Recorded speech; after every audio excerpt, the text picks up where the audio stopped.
ስለ ቤተሰቦቹ ያለውን ታሪክ ይጀምራል ማለት ነው። እናትና ወንድሞቹ መጡ ብሎ ይቀጥላል። ማርቆስ በልማድ ነው አጻጻፉ ራሱ የማርቆስ ለየት ያለ አጻጻፍ ነው።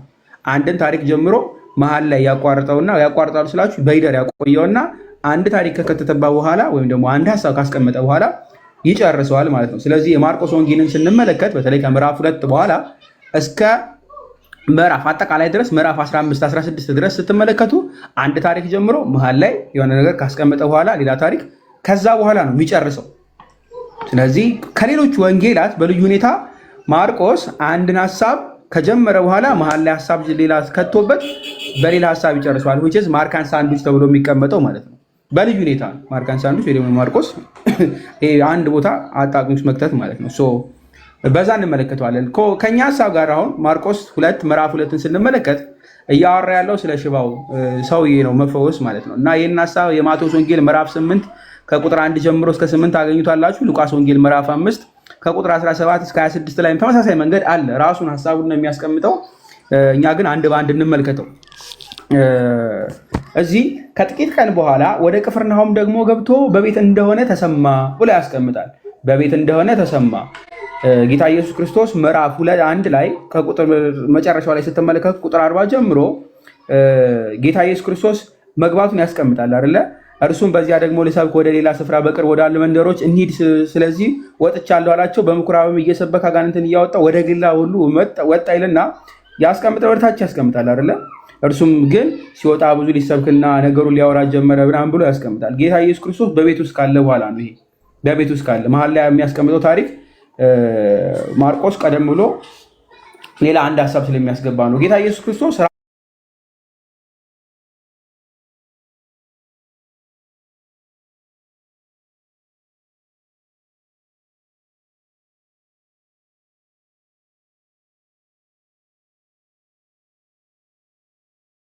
በጥቂት ቀን በኋላ ወደ ቅፍርናሆም ደግሞ ገብቶ በቤት እንደሆነ ተሰማ። ሰዎች ነው የሰሙት። ስለ ማዳኑ ስለመፈወሱ ሰዎች ብዙዎች እየሰሙ መጡ። ሰዎች እየሰሙ ስለዚህ ቤቱ ተከበበ ማለት ነው። ቤቱ ተከቦ ብዙዎች ከበር ቆመው ይጠብቁ ነበረ። በደጅ ያለው ስፍራም እስኪጠባቸው ድረስ ብዙ ሰዎች ተሰበሰቡ ነው የሚያስቀምጠው። እስኪጠባቸው ድረስ ይህንን ሀሳብ በተመሳሳይ ሀሳብ ደግሞ ያስቀምጥልናል። ማቴዎስ ምዕራፍ 9 ላይ ስትመለከቱ ራሱን እናገኘዋለን። የማቴዎስ ወንጌል ምዕራፍ 9 ቁጥር 1 ላይ ራሱን ስለሆነ የሚያብራራው ማለት ነው። ምን በማለት ያስቀምጥልናል መሰላችሁ? በታንኳም ገብቶ ተሻገረና እያለ ያብራራና የማቴዎስ ወንጌል ወደ ከተማው መጣ። እነሆም በአልጋ የተኛ ሽባ ወደ እርሱ አመጡ። ኢየሱስም እምነቱን አይቶ ሽባውን አንተ ልጅ አይዞ ኃጢአት ይሰረይልህ ይችላል ብሎ ያስቀምጣል። ራቅ ብሎ በታንኳው ገብቶ ተሻገረ አይደል? ወደ ከተማው መጣ። ከተማው ልክ እንደመጣ ወደዛ ከተማ እንደመጣ ሰዎች ሁሉ ሰሙ። ቀድሞ ከዛ ወደኋላ መለስ ብላችሁ ስትመለከቱ ስለ ማዳኑ ተሰምቶ እርሱ ይሸሻል። በተለይ አሳማዎቹን ወደ አሳማዎቹ ንግባ ካሉት በኋላ ማለት ነው ከሌጊዮን የወጡት አጋንንት ቀድመው አስበው ነበርና ወደዚህ ሰልፍ ፍቃድ ይሁን አሉት። ወደዛም ሲገቡ አጋንንቶች በሙሉ ምን ገደሏቸው? አሳማዎቹን ገደሏቸው። ሰዎቹ በሰዓቱ ምን አሉ? ጌታ ኢየሱስ ክርስቶስ ይሄ አምላክ እውነትም ከሆነ በደንብ ያዙልኝ፣ አጋንንቱ ላይ እንዲህ ከፈረደና አሳማዎቻችን ላይ እንኳን በዚህ ልክ ከጨከነ እኛን እንዴት አድርጎ ይቀጣን? ስለዚህ አስወጡት አሉ ማለት ነው። ጌታ ኢየሱስ ክርስቶስም ግን ወዲያው ወጣ። እንደውም ከከተማው ሁሉ ኢየሱስን ሊገናኝ ወጣ። ባዩትም ጊዜ ከሀገራቸው እንዲሄድላቸው ለመኑት ይላል። ከሀገራቸው እንዲሄድ ለመኑት። ይህን የምታገኙት ማቴዎስ ወንጌል ምዕራፍ 8 ከቁጥር 34 ነው። ለመኑት።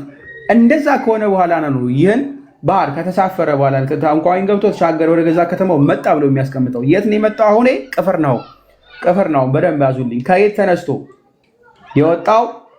ምዕራፍ 8 ላይ የማቴዎስ ወንጌል ብሎ ስለሚያስቀምጥልን ማለት ነው። ከከተማው ወጥቶ አጋንንት የነበረበትን አካባቢ ታይቷላችሁ፣ ከጌርጌሴኖን ማለት ነው።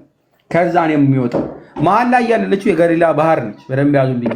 እስራኤልን ስትመለከቱ መሀል ላይ የገሊላ ባህር አለች። አቀማመጧን ምናልባት ማሳየት ካሜራ ትችላለህ ወይስ እኔ ራሴ ላሳይ? ገሊላን ዲያቆን ሊድበት እኔ ሄድበት አለኝ ላሳያችሁ። ተከተሉኝ። ገሊላ ያለችው ዝቅተኛ ቦታ ላይ ነው።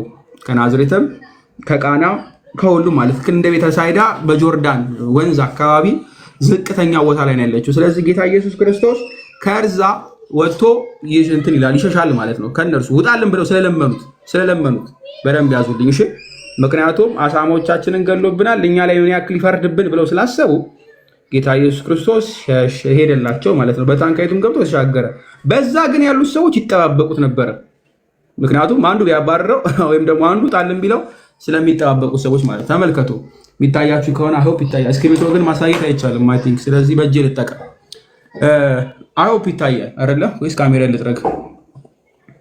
ኦኬ ካሜራ ልጥረግ።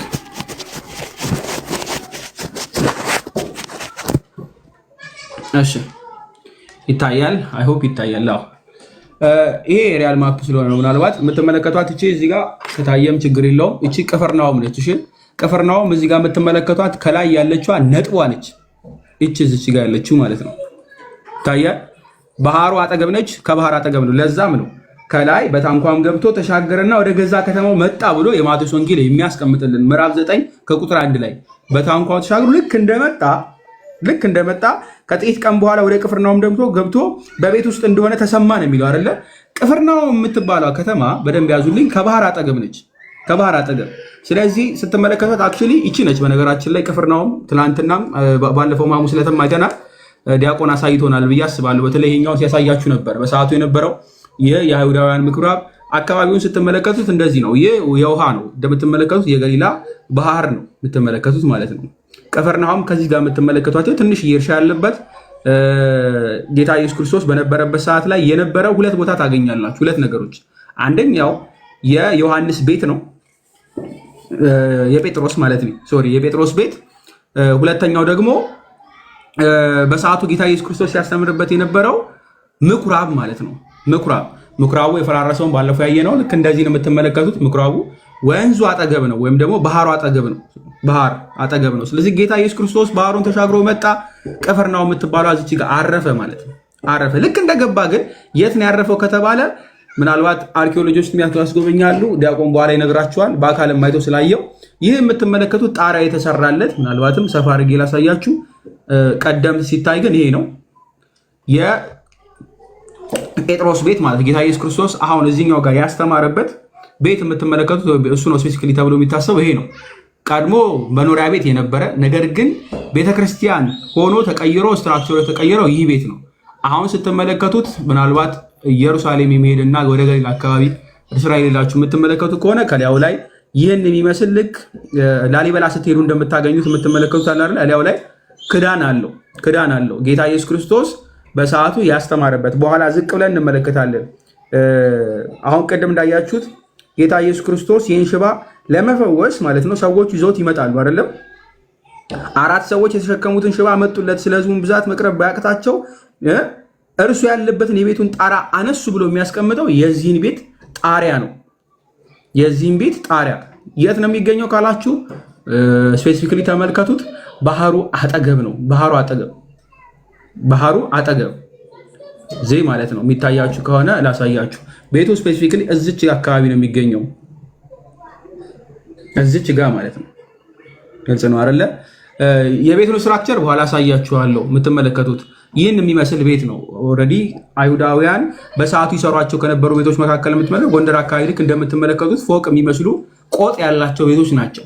ከላይ የሳር የሚመስል ሩፍ ያለው ወይም ደግሞ ርብራብ ወይም ደግሞ ፕሌቶች ያሉት ማለት ነው። የሸክላ ጡቦች ያሉበት የሚደረግበት ነገር ግን ከታች ለከብቶች ለምን እና ኪችን ወይም ደግሞ ምድር የሚባለው ማር ቤት ነው የሚባለው ቤት ውስጥ የገጠር ቤቶች ታውቁታላችሁ። መደብ ተደርቶ ምድጃ የሚቀመጥበት ማለት ነው የሚሰራበት። ከላይ ደግሞ ሰዎች የሚያርፉበት ልክ እንደዚህ ያለ ቤት ነው ተብሎ ነው የሚተቀመጠው። ይህ የምትመለከቱት በቅፍርናሆም ካሉ ቤቶች መካከል ልክ እንደዛ ነው የምትመለከቱት ማለት ነው። ይህ ቤት ስፔሲፊካሊ ምናልባት በኋላ ልናያቸው ይችላለን። ያን ያክል የሚመስል እንደዛ የሚመስል ቤት ነው ተብሎ ነው የሚታመነው። ይህን ካያችሁ በቂ ነው። ጌታ ኢየሱስ ክርስቶስ ይህንን ባህር ተሻግሮ ካለፈ በኋላ ነው ልክ ሲመጣ ዝናው ተሰምቶ የቅፍርናሆም ሰዎች ጠብቀው የነበረው ማለት ነው። ጠብቀው ምን ሊደረጉ ሊፈወሱ ዝናው ተሰምቷልና በሰዓቱ የነበሩ በሙሉ መፈወስ የሚፈልጉ ተሰበሰቡ። እንዲሁም ደግሞ መማር የሚፈልጉ ዝናውን ሰምተው ነበርና ከጥቂት ቀን በኋላ ወደ ቅፍርናሆም ገብቶ በቤት እንደሆነ ተሰማ ነው የሚለው።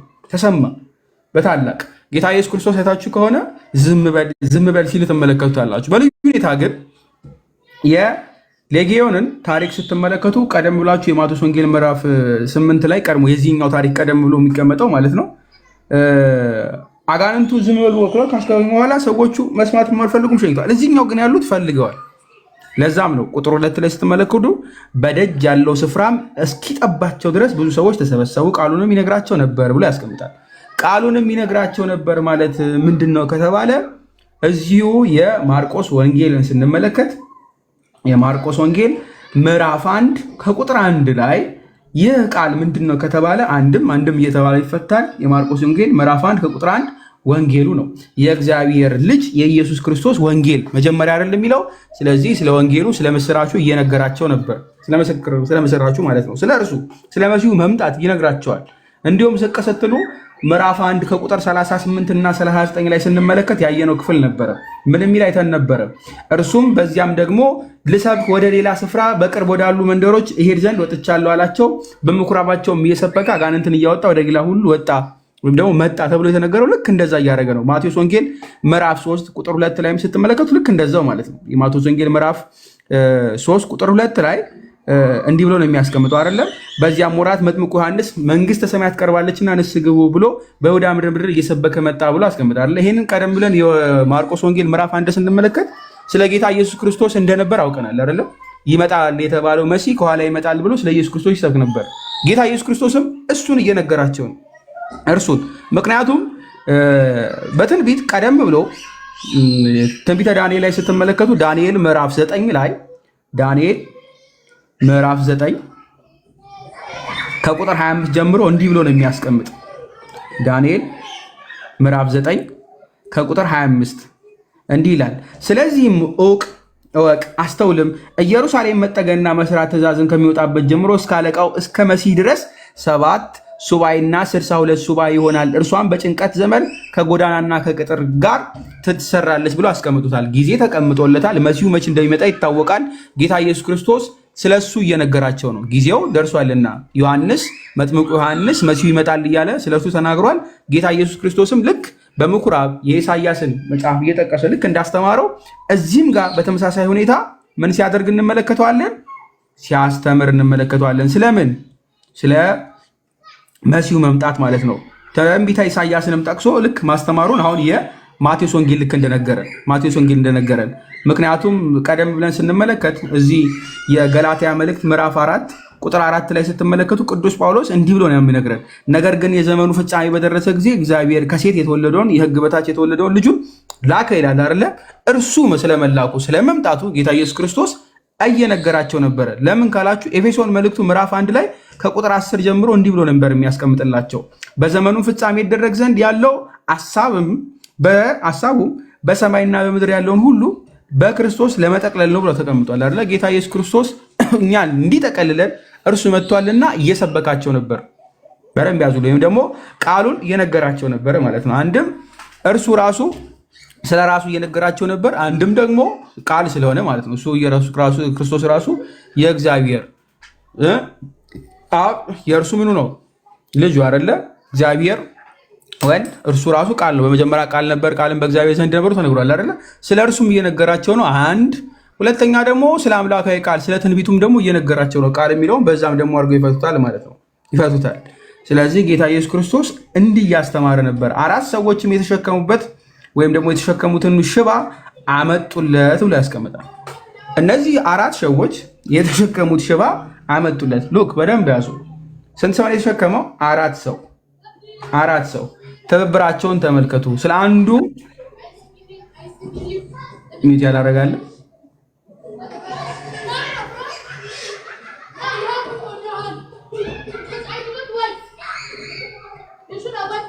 እሺ ቲንክ የደረበኝ ድምፅ ነበረ። ልቀጥል አይደለ? ይሰማል? እኔ ጋ ነው።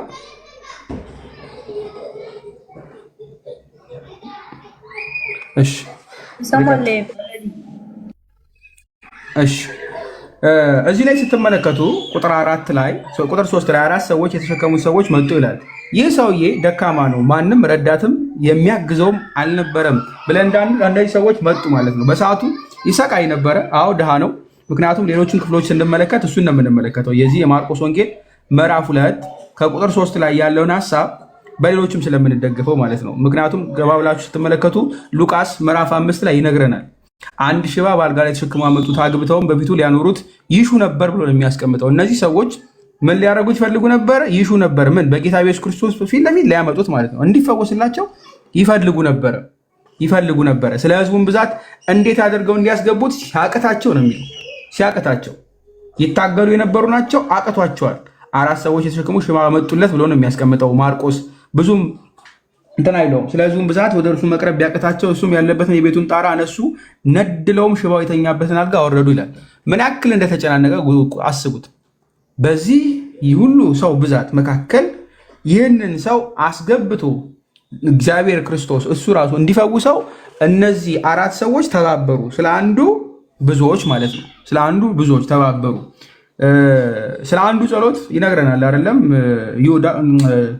ማነው ያዕቆብ በመልእክቱ ላይ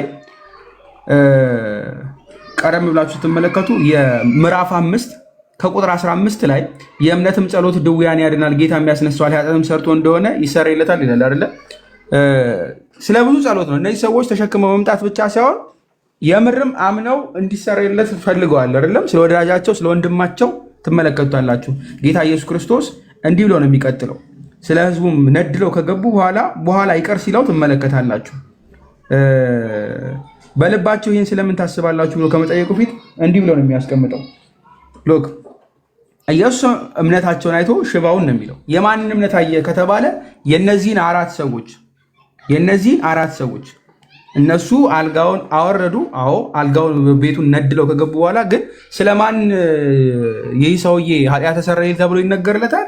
ስለ እነርሱ እምነታቸውን አይቶ ሽባውን ነው የሚለው። እምነታቸውን እርሱንም ይጨምራል። በእርግጥ እነሱንም ለምን? ያዕቆብ ስለነገረን የእምነትም ጸሎት ድውዩን ያድናል፣ ጌታ የሚያስነሳዋል፣ ኃጢአትም ተሰርቶ እንደሆነ ይሰረይለታል ብሏል አይደለም? ስለዚህ በደንብ ያዙልኝ። እነዚህ በሰሩትም ስራ አንድ እንዲገባ አድርገዋል፣ ተሸክመው ማለት ነው ፊዚካሊ። ሁለተኛ ደግሞ እንዲድን ፈልገው ጌታ አምላካችን ኢየሱስ ክርስቶስን ጠይቀዋል። ስለዚህ ስለ ወገናቸው ስለ ወዳጃቸው ምን አድርገዋል? ለምነዋል። በደንብ ያዙልኝ፣ ለምነዋል። ለዛም ነው ይህ እንዴት ተሰበረ ወይም ደግሞ እንዴት አነሱ ብላችሁ ብትመለከቱ ስለ ህዝቡን ብዛት ወደ እርሱ መቅረብ ቢያቅታቸው ብሎ ነው የሚያስቀው። የቤቱን ጣራ አነሱ ነው የሚለው። በር ቢከብዳቸው በበር ማስገባት ቢያቅታቸው ጌታ ኢየሱስ ክርስቶስ ጋር ለመቅረብ ጣሪያን ነደዱ። በደንብ ያዙ። ጣሪያ።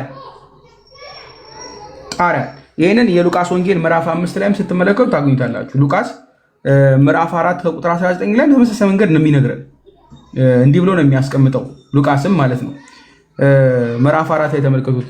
የነቢዩም የኢሳያስ መጽሐፍ ሰጡት። መጽሐፉን በተረተረ ጊዜ የጌታ መንፈስ በእኔ ላይ ነው፣ ለድሆች ወንጌልን እሰብክ ዘንድ ቀብቶኛልና፣ ለታሰሩትን መፈታትን፣ ለዕውሮችን ማየትን እሰብክ ዘንድ፣ የተጠቁትንም ነፃ አወጣ ዘንድ፣ የተወደዱትም የጌታ ዓመት እሰብክ ዘንድ ልኮኛል ተብሎ የተጻፈበትን ስፍራ አገኘ። መጽሐፉን ጠቅልሎ አገልግሎት ሰጠው፣ ተቀመጠ። በምኩራቡም የነበሩት ትኩር ብለው ይመለከቱ ነበር ተብሎ የተነገረውን ቀድመው ሰምተዋል። በደንብ ያዙልኝ። በምኩራብ ማለት ነው። ስለዚህ መጡ ማለት ነው። እነዚህ አምነዋል። ቀድሞ የተባለው በትንቢት የተባለውን ስላወቁ። ለምን ካላችሁ መዝሙረ ዳዊት ምዕራፍ 129 ላይ ስንመለከት ስለ አምላካችን እንዲህ ተብሎ ተጽፏል። በደንብ ያዙ። መዝሙረ ዳዊት ምዕራፍ 129 ከቁጥር 6 ላይ እንዲህ ይላል፣ ኃጢአተኞች በጀርባዬ ላይ መቱኝ፣ ኃጢአታቸውን አስረዘሙልኝ። እግዚአብሔር ጻድቅ ነው፣ የኃጢአታቸውን አንገታቸውን ቆረጠ ካለ በኋላ ጽዮን የሚጠሉ ሁሉ ይፈሩ፣ ወደ ኋላቸው የሚመለሱ በሰገነት ላይ እንደበቀለ ሳር ሳይነቀል እንደሚደርቅ ለሚያጭደውም እጁን ነዳዮችን ለሚሰብከው እቅፉም እንደማይሞላ ይሁን ብሎ ያስቀምጣል። እዚህ ጋር ስለ አምላካችን በደንብ ያዙልኝ። አንደኛ በደንብ በግልጥ ያስቀምጣል። በደንብ ያዙ። እግዚአብሔር ጽድቅ ነው፣ የኃጢአታቸውን አንገታቸውን ቆረጠ ብሎ ያስቀምጣል። ኃጢአተኞቹን እንዴት ነው የሚቆርጥ? ኃይለኛው እንዳለ ግን ስፔሲፊክሊ በሰገነት ላይ እንደበቀለ ሳር ብሎ ያስቀምጣል። በሰገነት ላይ እንደበቀለ እንዴት ያለ ሳር ነው ብላችሁ ካላችሁ ጌታ ኢየሱስ ክርስቶስ አሁን ሲያስተምርበት የነበረበት ቤት እላዩ ላይ ምን ያለ ነው? ሰገነት። ቅድም ያሳየኋችሁ ቤት አለ አይደለም? እላዩ ላይ ቆጥ የሚመስል ሰገነት ያለበት ቤት እላዩ ላይ በርብራ ወይም ደግሞ በሸክላ የተሸፈነ ቤት ማለት ነው። እርሱን አልፈው በደንብ ያዙ። ከሰገነቱ በላይ ሆነው ጣሪያውን ነድለው ነው የገቡት። መነደል ማለት ማንሳት ወይም ደግሞ ማፍረስ ማለት ነው። እነዚህ ሰዎች ጌታ ኢየሱስ ክርስቶስ ጋር እንዲቀርብ እንዲመጣ ማለት ነው። እንደዛም ሆኖ ጌታ ኢየሱስ ክርስቶስ አልከለከላቸው። እንዴት ጣሪያ ታነሳላችሁ አልተባሉም አይደለ? ሰዎቹም አልተቆጡ፣ አንስተው ቢገቡም ማለት ነው። ምንድን ነው ያደረገው? ኢየሱስም እምነታቸውን አይቶ ሽባውን አንተ ልጅ ኃጢአት ተሰረየልች ያለው። አንድ ነገር እንዲህ ጋር እንድትመለከቱ ፈልገው በግልጽ ይሄንን ነው። ሰውየው እግሩን ሽባ ሆኖ ነው የመጣው እንዲፈወስላቸው የፈለጉት ወይስ ኃጢአቱ ይቅር እንዲባልላት ነው? ተሸክመውት የመጡት መራመድ ስለማይችል ነው አይደለም? ቀድሞም ሲፈውስ አይተው ነው የመጡት። ሲፈውስ አይተው ነው የመጡት። እንዲፈውስላቸው ነበር የፈለጉት። የምን ፈውስ? የስጋውን ፈውስ ማለት ነው። እግሩ እንዲራመድ። ነገር ግን ጌታ አምላካችን ምን አደረገ? ኃጢአትህ ተሰረየልች ያለው። እዚህ ጋር ብዙ ነገር እንመለከታለን። ኃጢአትህ ተሰረየልችን እንደ ቀልድ የምንመለከተው አይደለም። እዚህ የማርቆስ ወንጌል እዚሁ ላይ ማለት ነው ምዕራፍ 10 ላይ ስትመለከቱ ምዕራፍ 10 ከቁጥር 52 ላይ እንዲህ ይላል። ከቁጥር 52 ላይ ኢየሱስም ሂድ እምነትህን አድኖሃል አለ። ወዲያውም አየ፣ በመንገዱም ተከተለው ይላል አይደለ? ይህ አንድ የተፈወሰ ነው። በደንብ ያዙልኝ። ስለ ኃጢአት ተሰረየልች ሳይሆን እምነትህ አድኖሃል አለ። ወዲያውም በመንገድ ተከተለው። አንድ የዳነ ተመልከቱ። የማቴዎስ ወንጌል ላይ ምዕራፍ 8 ስትመለከቱ ልክ እንደዛው ከቁጥር 8 እስከ 10 ምዕራፍ እዚሁ 8 ላይ ከቁጥር 13 እንደዛው ምዕራፍ 9 ከቁጥር 22 ላይ እንደዛው ትመለከታላችሁ ሁሉንም። ይህ ጌታ ኢየሱስ ክርስቶስ ለምን ያደረገ ብትሉ አምላክነቱን ሲገልጥለት ነው። ቀድሞ የሚፈወስ ከስጋ በፊት ምንድነው? መንፈሱን ኃጢአቱን ይቀር እያለው ማለት ነው። ይሄን የምናገኘው ዘዳግም ምዕራፍ 28 ላይ ከቁጥር 15 ጀምሮ ያለውን ስትመለከቱ ነው። ረዘም ይላል እስከ ምዕራፍ ቁጥር 46 ድረስ ይቀጥላል ሐሳቡን ስትመለከቱት። ነገር ግን ስፔሲፊክሊ ቁጥር 35 ላይ የዘዳግም ምዕራፍ 28 ስትመለከቱ ጌታ ኢየሱስ ክርስቶስ አሁን ምን እየሰራ እንደሆነ ይገባቸዋል። በሰዓቱ ለነበሩት ማለት ነው። ሽባውን እግሩን ከመፈወስ ይልቅ ቀድሞ ኃጢአት ተሰረየልች ማለቱ እኔ አምላክህ ነኝ አድንሃለሁ ሲለው እንደሆነ ትመለከታላችሁ። እግዚአብሔርም አንተን በአንተም ላይ የምታነግሰውንም ንጉሥ አንተንም አባቶች ወደ አላወቃችሁት ሕዝብ ይወስዳችኋል፣ በዚያም ሌሎችን እንጨት የድንጋይ አማልክት ታመልካላችሁ እያለ ያስቀምጣል አይደል? ቀደም ብሎ ግን እግዚአብሔር ፈውስ በሌለው በክፉ ቁስል ጉልበትህን ጭንህንም ከእግርህ ጫማ አናትህን ድረስ ይመታል ብሎ ያስቀምጣል። ዘዳግም ምዕራፍ 25 ከቁጥር 35 ላይ ትመለከቷላችሁ። ግን እግዚአብሔርን በሚያገባው አሕዛብ መካከሉ ድንጋጤ ምሳሌ ተረት ይሆናል። እጅግም ዘር ወደ እርሻው ታወጣለህ፣ አንበጣውም ይበላዋል፣ ጥቂትም ትሰበስባለህ እያለ ስለ ጌታ ስለ አምላካችን ያስቀምጣል። በደንብ ማለት ነው። ከላይ በደንብ ያዙልኝ። እግዚአብሔር ፈውስ በሌለው በክፉ ቁስል ጉልበትን ጭንህን ከእግርህ ጫማ እስከ አናትህ ድረስ ይመታል።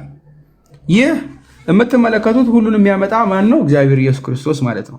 እርሱ ምንን የሚያመጣ ህመምን ምንን የሚያመጣ ይቅርም የሚለው ግን እርሱ መሆኑን ትመለከታላችሁ። ኃጢአት ተሰረየልች ለምትምለው ማለት ነው። ስፔሲፊክሊ የምንመለከተው የዮሐንስ ወንጌል ምዕራፍ 5 ከቁጥር 14 ላይ ነው የምታገኙት። ምን የምትለዋ ክፍለች እናንብባት። የዮሐንስ ወንጌል ምዕራፍ 5 ከቁጥር 14 ላይ ከዚህም በኋላ ኢየሱስ በመቅደስ አገኘውና እንሆ ድነሃል፣ ከዚህም ይብስ እንዳይደርስብህ ወደፊት ኃጢአትን አትስራ አለው። በደንብ ያዙልኝ። አንደኛ አዳነው፣ ሁለተኛ ኃጢአትን አትስራ አለው። ምክንያቱም እየነገረ ነው። ኃጢአትን የሚሰራ ምን ይሆናል? በብሉይ ኪዳን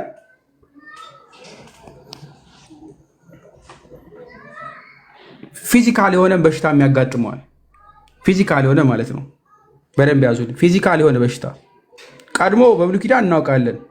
ኃጢአት ተሰረየልች ማለት የሚችል ማን ነው? እግዚአብሔር።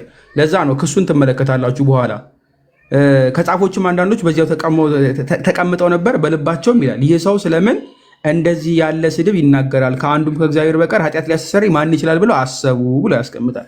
አሰቡ። ጻፎች ማናቸው ካላችሁ ከሁሉም ይሰባሰባሉ። ከሌዊያውያንም ካህናትም ከሰዱቃውያንም ከሁሉም የተሰባሰቡ በቤተ መንግስትም በሮማውያን መካከል በነበረውም የአይሁዳውያን ወክለው ከሚሰበሰቡ መካከል የነበሩ ናቸው። ጽሑፍን በደንብ የሚያውቁ መጽሐፍትን የመረመሩ ሕግ ላይ በጣም የሚጠነቀቁ ሰዎች ናቸው። ግን ጌታ ኢየሱስ ክርስቶስ አንተ ልጅ ኃጢአት ተሰረየልች ሲል ቀድመው የተመለከቱት ምኑን ነው? ከእግዚአብሔር ጋር እርሱን አወዳድሮ መሆኑን ማለት ነው። ወይም ደግሞ እሱ ራሱ እኔ እግዚአብሔር ነኝ እንዳለ ከአንዱ ከእግዚአብሔር በቀር ኃጢአት ሊያስተሰርይ ማን ይችላል ብለው አሰቡ። ተናገሩ አይደለም፣ አሰቡ። ሰዱቃውያን ልክ እንደምትመለከተው ወይም ደግሞ ሌሎቹ ስትመለከቱ ልክ ጻፎቹንም እንደዛው ጌታ ኢየሱስ ክርስቶስን በየቦታው ሲከሱ ነው የምትመለከቷቸው፣ ማርቆስ ወንጌል ላይ፣ ሌሎች ወንጌሎች ላይ። እዚህ ጋር ግን አሰቡ፣ አልከሰሱም። ፊት ለፊት አፉ የወጣ ክስ አይደለም፣ አሰቡ። ጌታ ኢየሱስ ክርስቶስ ምን እንደሚላቸው ተመልከቱ።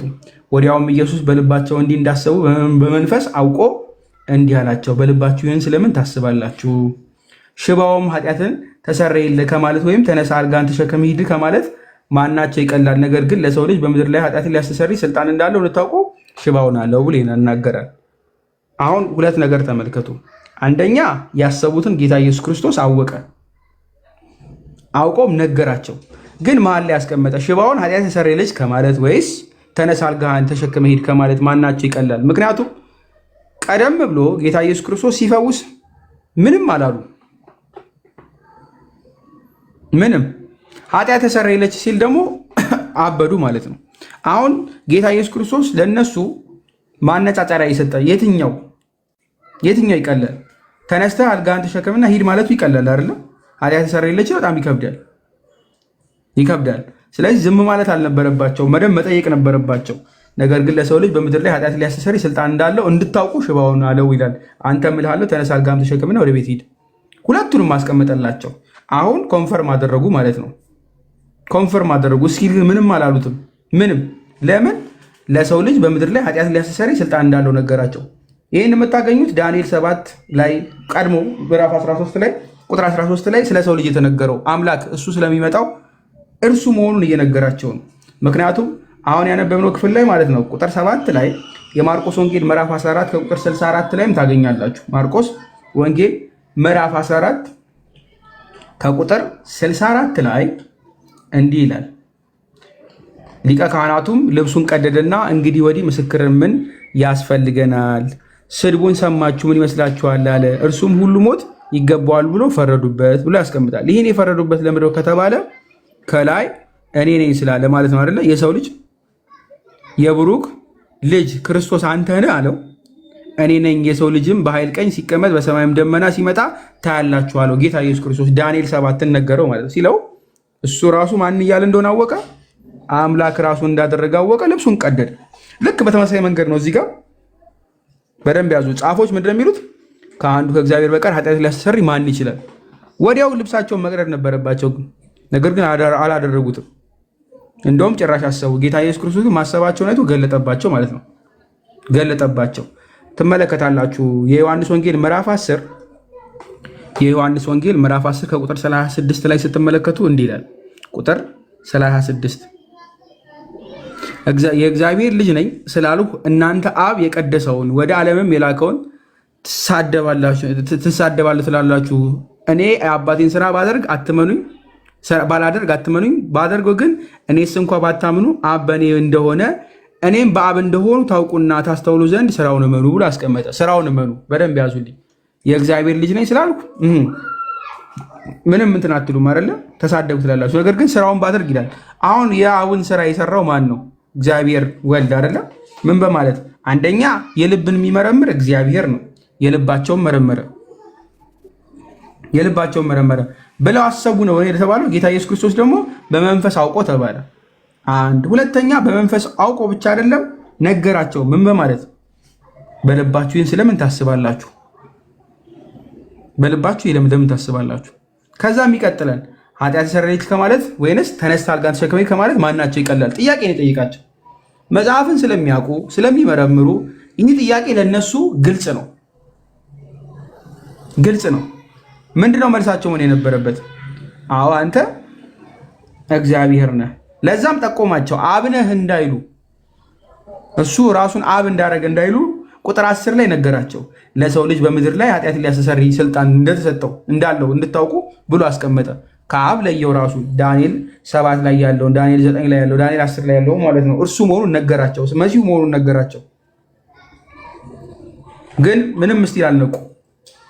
ከዛ ምን ይላል ተመልከቱ። የመዝሙረ ዳዊት ምዕራፍ 30ን ስንመለከት መዝሙረ ዳዊት ምዕራፍ 30 ጥያቄውን የጌታ ኢየሱስ ክርስቶስን ጥያቄ ተመልከቱ። መዝሙረ ዳዊት ምዕራፍ 30 ቁጥር 6 ላይ እንዲህ ነው የሚል አይደለ? ሎክ መዝሙረ ዳዊት ምዕራፍ 30 ቁጥር 6 እኔም በደስታዬ ለዘላለም አልታወክ አልሁ ካለ ቤቱ አቤቱ በፈቃድህ ሕይወትን ነው አይደለም። ቆይ እሺ አቤቱ በፈቃድህ ለሕይወቴ ኃይልን ሰጠህ፣ ፊትንም መለስ። እኔም ደነገጥኩ፣ አቤቱ እንዴት ጠራ፣ ወደ አምላኬም ለመንኩ ብሎ የሚያስቀምጠው አይ ቲንክ የዚህኛው እሺ እንደ ምዕራፍ 31 የትን ከፈኩት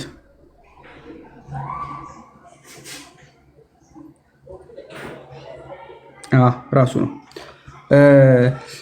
ቁጣህንም ለጥቂት ጊዜ ነው፣ ሞገስ ግን ለሕይወት ዘመን ነው። ልቅሶ ማታ ይመጣል፣ ጠዋት ግን ደስታ ይሆናል። እኔም በደስታዬ ለዘላለም አልታወክ አልሁ። አቤቱ በፈቃድህ ለሕይወቴ ኃይልን ሰጠሃት፣ ፊትንም መለስክ። እኔም ደንገጥኩ፣ አቤቱ ወደ አንተ ጠራሁ፣ ወደ አምላኬም ለመንሁ። ወደ ጥፋት በወርድ በደሜ ምን ጥቅም አለው? አፈር ያመሰግንሃል፣ እውነትንም እናገራለሁ። እግዚአብሔር ስማ ማረኝ፣ እግዚአብሔር ረዳቴ ሁነኝ። ክብሬ ትምርልህ ዘንድ ዝምም እንዳትለኝ፣ ልቅሶዬን ለደስታ ለውጥልኝ። ማቄን ቀደ ደስታን አሳጠቀኝ እያለ ያስቀምጣል። ስማኝ ማረኝም እያለ ማለት ነው። መዝሙረ ዳዊት ላይ የምትመለከቱት ዳዊት ነው እንደዚህ እያለ ያለው። ማረኝ ይላል፣ ረዳቴም ሁነኝ። ሎክ ረዳቴም ሁነኝ ማረኝ እያለ ያለው ማለት ዳዊት። ልክ በተመሳሳይ መንገድ የሰውዬም እንደዛው ጌታ ኢየሱስ ክርስቶስ እንዲምረው መጥቷል። ጌታ ኢየሱስ ክርስቶስ ምን ይለዋል? አንተን እልሃለሁ ተነስ፣ አልጋን ተሸክመ ወደ ቤት ሂድ። ስለዚህ እዚህ ጋር ወዲያው ማወቅ ያለባቸው ማን ነው? መዝሙረ ዳዊት ላይ ዳዊት መዝሙረኛውን ልክ እንዳለው ጌታ ኢየሱስ ክርስቶስ እርሱ አምላክ ስለመሆኑ ማወቅ አለባቸው። ለምን? ቀደም ብሎ ኢሳያስም ነግሮናል። ኢሳያስ በመልእክቱ ምዕራፍ 43 ላይ ስትመለከቱ ምዕራፍ 43 ከቁጥር 25 ላይ እንዲህ ብለው ስለተናገረ ማለት ነው መተላለፍን ስለ እኔ ስል የምደመስስ እኔ ነኝ፣ ኃጢአትንም አላስብም ብሎ ጌታ አምላካችን ቀድሞ ነግሮናል። አምላክ ቀድሞ ነግሮናል። ምን በማለት? ኃጢአትንም አላስብም። ምን በማለት? ስለ እኔ ስል የምደመስስ እኔ ነኝ። ምን? መተላለፍህን። ጌታ የአምላካችን ብቻ ነው ኃጢአትን የሚደመስስ ኃጢአትንም የማያስብ። ጌታ ኢየሱስ ክርስቶስ ግን ምን አለ? ሎክ በልባችን እንዳለና ኃጢአት ተሰረየለች ከማለት ወይስ አልጋን ተነስተ ኃጢአት ተሰረየለች አይደለ? ጌታ ኢየሱስ ክርስቶስ ቁጥር 5 ላይ ኃጢአት ተሰረየለች ሲል ወዲያው ማወቅ ያለባቸው ምንድነው? እርሱ አምላክ መሆኑ። እስቲል ግን አላስተዋሉ። ትንቢተ ሚልኪያስ ላይ ስትመለከቱ በተመሳሳይ መንገድ እንደዛው ነው የሚያስቀምጠው። ትንቢተ ሚክያስ ምዕራፍ 7 ላይ ማለት ነው የመጨረሻው ክፍል ላይ ቁጥር 18 ላይ ስትመለከቱ እንዲህ ነው የሚለው፣ በደልን ይቅር የሚል የርስቱንም ቅሬታ አመፅ የሚያሳልፍ እንዳንተ ያለ አምላክ ማን ነው? ምሕረትን ይወድዳልና ቁጣውም ለዘላለም አይጠብቅም ብሎ ነው የሚያስቀምጥ። እንዳንተ ያለ አምላክ ማን ነው? ሌላ አምላክ ማንም የለም። ምን የሚል? በደልን ይቅር የሚል። ጌታ ኢየሱስ ክርስቶስ እዚህ ጋር ኃጢአት ተሰረየለች ሲል ማን ነው? እንዳንተ ያለ አምላክ ማን ነው የተባለውን እርሱ እኔ ነኝ እያለ ነው ማለት ነው። እርሱ እኔ ነኝ እያለ ነው። እስቲል ገብቷቸዋል? አልገባቸው። ዘጸአት ምዕራፍ 34 ላይም ቀድሞ በብሉይ ኪዳን ነግሯቸዋል። ዘጸአት ምዕራፍ 34 ላይ ቁጥር 6 እና 7 ላይ እንዲህ ነው የሚለው።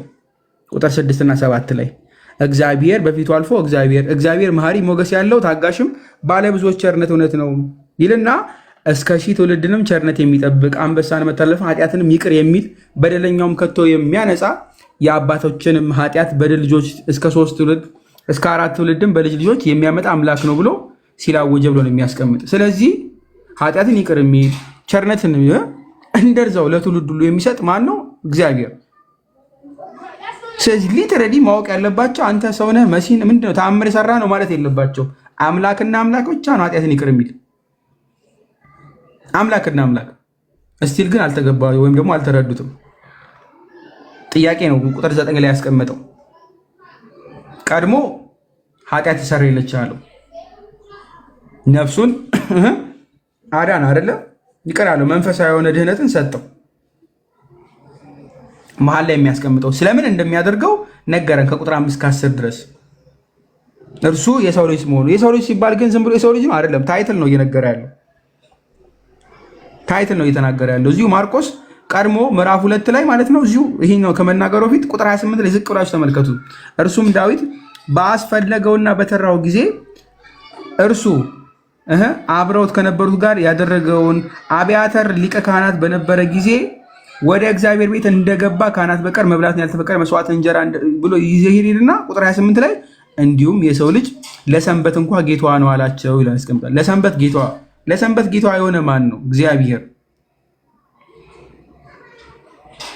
ለሰንበት ጌታ ነኝ እያለ ነው የሚናገረው። ስለዚህ ኢንዳይሬክት በሆነ መንገድ አምላክ መሆኑ እየነገራቸው ነው። አምላክ ነኝ ብሎ አይደለም የተናገረ ያለው ቃል በቃል ሳይሆን የሰንበት ጌታ ነኝ አይደል? የሰንበት ጌታ እሱ አምላክ እንደሆነ እናውቃለን። ኃጢአት ይቅር የሚል እሱ አምላክ እንደሆነ እናውቃለን። ኢንዳይሬክት እየነገራቸው ነው ማለት ነው። ኢንዳይሬክት በልባቸውም ይሄን ስለምን እንደሆነ አሰቡ ነው የሚል አይደለ? የዮሐንስ ወንጌልን ስትመለከቱ እኮ ዮሐንስ ምዕራፍ 2 ከቁጥር 25 ላይ ምን እንደዛው አለ። የዮሐንስ ወንጌል ማለት ነው ከቁጥር 25 ላይ እንዲህ ብሎ ነው የሚያስቀምጠው። ነገር ግን ኢየሱስ ሰዎች ሁሉ ያውቁ ነበር፣ ስለ ሰውም ማንም ሊመሰክር አያስፈልገውም ነበርና አይተማመናቸው ነበር፣ ራሱ በሰው ያለውን ያውቅ ነበርና ብሎ ጌታ ኢየሱስ ክርስቶስ ቀድሞ ተናግሯል። በምን ያለውን? በሰው ያለውን ያውቅ ነበር። በሰው ያለውን የሚያውቅ ማን ነው? እግዚአብሔር። በሰው ያለውን የሚያውቅ እግዚአብሔር ነው።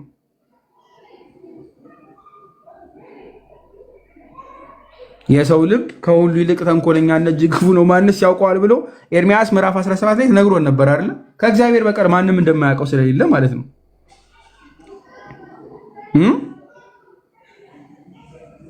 ለዛ ነው እኔ እግዚአብሔር ለሰው ሁሉ እንደ መንገዱ እንደ ስራውን ፍሬ ይሰጥ ዘንድ ልብን እመረምራለሁ ኩላሊትንም እፈትናለሁ ብሎ የተነገረለት እግዚአብሔር ነው።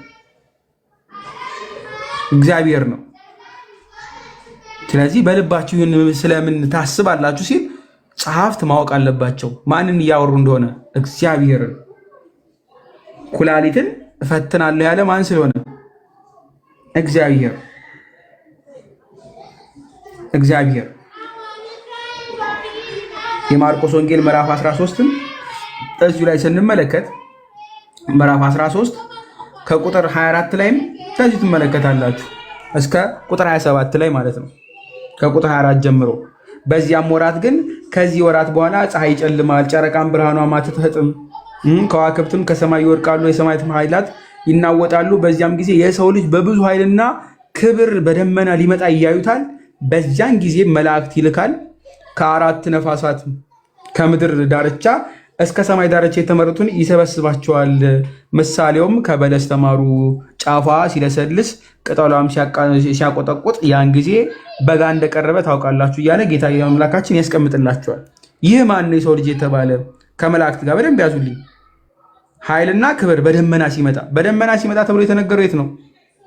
ዳንኤል ምዕራፍ 7 ከቁጥር 13 ላይ በሌሊት ራእይ ያየው፣ እነሆም የሰው ልጅ የሚመስል ከሰማይ ደመና ጋር መጣ፣ በዘመናት ወደ ሸመገለመው ደረሰ፣ ወደፊቱም አቀረቡት እያለ የሚያስቀምጥለት ክፍል ማለት ነው።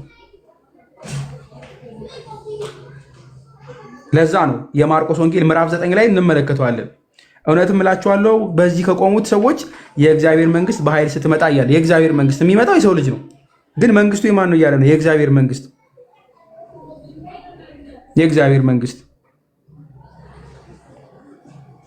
ለዛም ነው ማቴዎስ እንደዛ ይለናል። ምዕራፍ 26 ቁጥር 64 ላይ አንተ አልህ፣ ኢየሱስም አንተ አልህ፣ ነገር ግን እላችኋለሁ ከእንግዲህ ወዲህ የሰው ልጅ በኃይል ቀኝ ሲቀመጥ በሰማይም ደመና ሲመጣ ታያላችኋለሁ ብሎ የሰው ልጅ ነው የሚመጣው። በምን?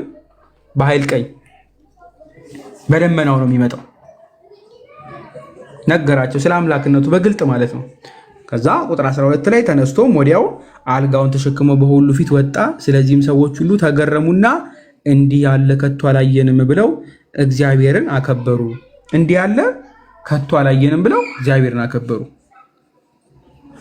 እግዚአብሔርን አከበሩ። ግን እዚህ ጋር ወዲያው መቀበል የነበረባቸው ምን ነበረ? አምላካችን ብለው ነው አይደለ? አሁንም ግን ቁጥር 13 ሲያስተምራቸው ትመለከታላችሁ። ሲያስተምራቸው የሉቃስ ወንጌል ምዕራፍ 7 ከቁጥር 16 ላይ እንዲህ ብሎናል። በነገራችን ላይ ሁሉንም ፍርሃት ያዛቸውና ታላቅ ነቢይ በእኛ መካከል ተነስቷል፣ ደግሞ እግዚአብሔር ሕዝቡን ጎበኘ እያሉ እግዚአብሔርን አመሰገኑ። እስቲል አሁን ኃጢአት ተሰረየለች ብሎ ሽባውን አድኖ የሰው ልጅ በኃይል ቀኝ የሚመጣው እርሱ ኃጢአትን የሚያስተሰርይ ይቅር የሚል ስልጣን አለ ብሎ እየተናገረ ያለው እኔ ነኝ እያላቸው ታላቅ ነቢይ በእኛ መካከል ተነስቷል እያሉ እግዚአብሔርን ያመሰግኑ ነበር። ምን ያክል እንደታወሩ ተመልከቱ። ምን ያክል እጅግ በጣም ታውረዋል። እጅግ በጣም ይሄ መንፈሳዊ መታወር ማለት ነው። ሁሉንም እያሳየ አዝሆል ትመለከታላችሁ። ለዛ ነው ሙሉ ከ1 እስከ 12 ድረስ ስንመለከት አባቶች ምን ብለው ያስቀምጣሉ? በነገር ዋናነት በተለይ ይሄ ሊቁ አገስቲን ጌታ ኢየሱስ ክርስቶስ እዚህ ክፍል ላይ ሊያሳይ የፈለገውን አጠር ባለች መንገድ ያስቀምጥልናል። ዋን ኒድ ቱ ቢ ፓራላይዝድ ቦድሊ ሃውኤቨር ቱ ቢ ፓራላይዝድ ኢንዋርድሊ ብሎ ነው። በነገራችን ላይ ዋን ኒድ ኖት ቱ ቢ፣ አንድ ሰው ስጋው በደንብ ያዙልኝ ፓራላይዝ ሊሆን አይገባም አይደለም። ነገር ግን በውስጣዊ ደግሞ መንገድ ደግሞ ውስጡ አለ አይደለ? ነፍሱ ፓራላይዝ ሆነች ሞልቷል ብዙ። ስለዚህ ምን ይፈልጋል? ሂሊንግ ይፈልጋል፣ መዳን ይፈልጋል። ከዛ ይቀጥልና ስጋውም ሊድን እንደዚያው ነፍሱም ልትድን ይገባል። ጌታ ኢየሱስ ክርስቶስ ያደረገው ይህንን ነው። አንድ ላይ ቀድሞ ነፍሱን ምን በማለት ይቅር በማለት ከኃጢአቱ አዳነው። ስጋውን ደግሞ እንደዛው ቀጥሎ አንተን እልሃለሁ ተነስ፣ አልጋህን ተሸክመ ወደ ቤት ሂድ። ተኝቶ የነበረበትን አልጋ እርሱ አሸከመው ነው የሚል። እግዚአብሔር እርሱ በመሆኑ ኃጢአትን ይቅር አለ። ይቅር ሲል ደግሞ አንዱ እግዚአብሔር ብቻ ይቅር እንደሚል እናውቃለንና ክርስቶስ እግዚአብሔር ነኝ አለ ብለው ነው የሚያስቀምጥ። እርሱ የሰንበት ጌታዋ እንደሆነ ነው የሚያስቀምጥ። ምዕራፍ ቁጥር 7 ላይ ከእግዚአብሔር በቀር ማን ያለ ሲል ጌታ ኢየሱስ ክርስቶስ ያሳያቸው ምንድነው? እርሱ ጌታ መሆኑን የሰንበት ጌታዋ መሆኑን እያሳየ ነው። ስለዚህ ጥያቄያዊ መንገድ ነው በነገራችን ላይ እያስቀመጠ የሚሄደው። ጌታ ኢየሱስ ክርስቶስ ኃጢአትን ብቻ አይደለም ይቅር ያለው፣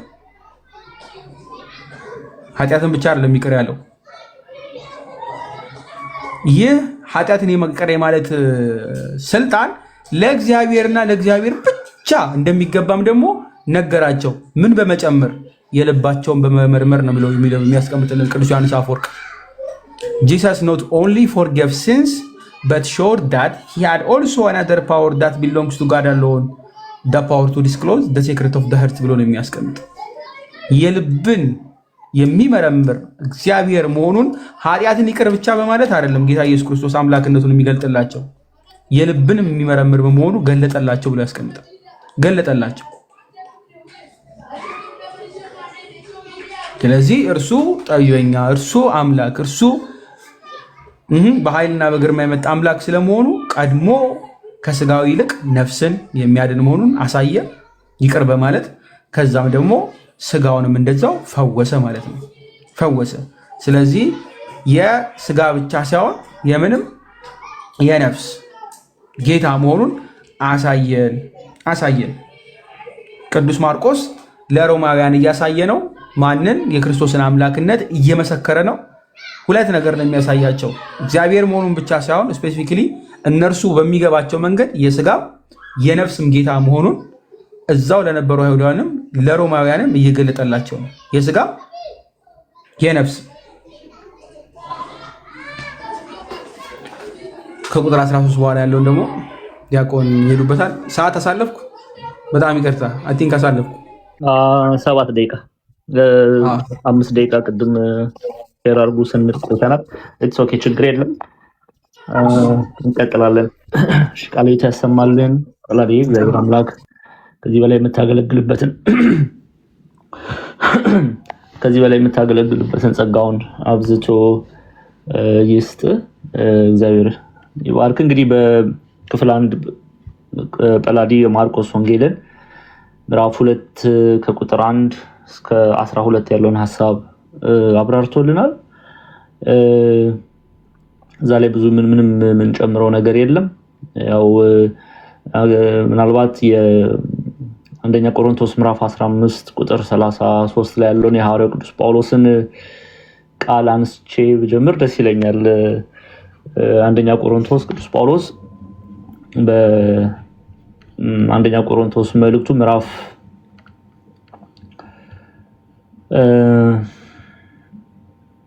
አንድ ጠብቁኝ ኮምፒውተር እያስተካከልኩ ነው። ፎቶ ቪዲዮ ምናምን ስል ቪዲዮ ማሳየት እችላለሁ። ኦኬ ሊዘጋ ይችላል። ፎቶ ይታያል፣ ሊዘጋ ይችላል። ግን ኤኒዌይስ ሊዘጋ ምናምን ከሌለው ችግር የለም። ለውጡ ስባት ትላላት የምንድን ማመጣ ኤኒዌይስ እሺ አንደኛ ቆሮንቶስ ምዕራፍ 15 ቁጥር 33 ላይ ሐዋርያው ቅዱስ ጳውሎስ አትሳቱ፣ ክፉ ባልንጀርነት መልካሙን አመል ያጠፋል ይላልና በጣም የሚገርም ነው። በማርቆስ ወንጌል ምዕራፍ 2 ላይ የሽባው ጓደኞቹ ምን ያህል የሱ መዳን ግድ ብሏቸው ወደ መድኃኒት ቦታ ይዘውት እንዴት እንደመጡ የሱ መሻት እንዴት እንዲያው በበር መግባት ቢያቅታቸው የህዝቡ ብዛት እንኳን እሱን ወደ መድኃኒት እንዳያቀርበው ቢከለክላቸው ሌላ መንገድ ፈልገው እግዚአብሔርም የልባቸውን ለርሱ ለጓደኛቸው ተመልከቱ፣ ለነሱ አይደለም ጓደኛቸው ምን ያህል ይድንላቸው ዘንድ የቤቱን ጣራ አይደለም የሚለው ማርቆስ 2:4 ላይ የቤቱን ጣራ አንስተው ያን ጓደኛቸውን ሽባውን በአልጋ ማውረዳቸው የሚያሳየው ምን ያህል መልካም ጓደኞች መሆናቸውን ነውና ለሪዝን ያነሳሁት የቅዱስ ጳውሎስን መልእክት አትሳቱ፣ ክፉ ባልንጀርነት መልካሙን አመል ያጠፋል የሚለው አንዳንድ ጊዜ ቆም ብሎ የጓደኛ አድርገን የቀረብናቸው ሰዎች ወዴት ነው የሚመሩን፣ ወዴት ነው የሚወስዱን፣ ማንን እንድናይ ነው የሚረዱን የሚለውን ነጥብ መመልከት ያስፈልጋል። አንዳንድ ጊዜ መጥፎ ባልንጀርነት መልካም የተባለን ስብዕና ያበላሻልና ደግሞ እንደዚህ በደዌ እንደታመመው ሰው ጓደኞች ደግሞ ያሉ መልካም ባልንጀሮች አሉ የጓደኛቸው መዳን ግድ የሚላቸውና አንዳንድ ጊዜ ቆም ብሎ ከዚህ መልእክት እንደው ስትማሩ ቆም ብላችሁ ጓደኛ የሆነኝ ዘንድ የመረጥኩት ማን ነው? ይሄ ሰው ወዴት ነው የሚወስደኝ? በእውነት ጣዖት ሆኗል ወይ ጣዖት ሆኖብኛል ወይስ አልሆነብኝም የሚለውን ማየት ያስፈልጋል። ቅዱስ ዮሐንስ አፈወርቅ ብዙ ጊዜ ሰዎች ይሄ ጣዖት የሚለውን ኮንሴፕት ሲያስቡ ይሄ የጥጃ ምስልም እነዛ ነገር ነው። ግን ዮሐንስ አፈወርቅ በትምህርቱ ላይ ጓደኛም ሆነ ፈርዘር የትዳር አጋር ብለን የምናስባቸው ሰዎች ጣዖት የሚሆኑበት ሲቹዌሽን አለ። እግዚአብሔርን እንዳንመለከት የሚያደርጉን ከሆነ ባልም ሆነ ሴት ሚስት ጣዖት ይሆናሉና ማንኛውም ነገር ጓደኛም ሊሆን ይችላል። ማንኛውም ነገር ክርስቶስ ኢየሱስን መድኃኒት ተብሎ የተጠራውን ሕይወት ተብሎ የተጠራውን አምላክ ተብሎ የተጠራውን እርሱን የማያሳዩ ከሆነ ያ ነገር ጣዖት ሆኖብናልና አንዳንድ ጊዜ ቆም ብለን እንድንመለከት ያደርጋል። የማርቆስ ወንጌል ቅድም የተማርነው ክፍል ላይ ምናልባት ካልተነሳ ለማንሳት በሚል ነው። ቀጥታ እንግዲህ የማርቆስ ወንጌል ምዕራፍ 2 ላይ ነው ከቁጥር 13 ጀምሮ ያለውን ነው የምንመለከተው። ደግሞም በባህር አጠገብ ወጣ፣ ህዝቡም ሁሉ ወደ እርሱ መጡና አስተማራቸው ይላል። እንግዲህ ቅፍርናሆም ቅድም ያው ጳላዲ ጥሩ ስራ ሰርቷል፣ የኔንም ስራ ነው ያቀለለልኝ። ግን ኤኒዌይስ ቅፍርናሆምን እንደደግሜ ላሳይ።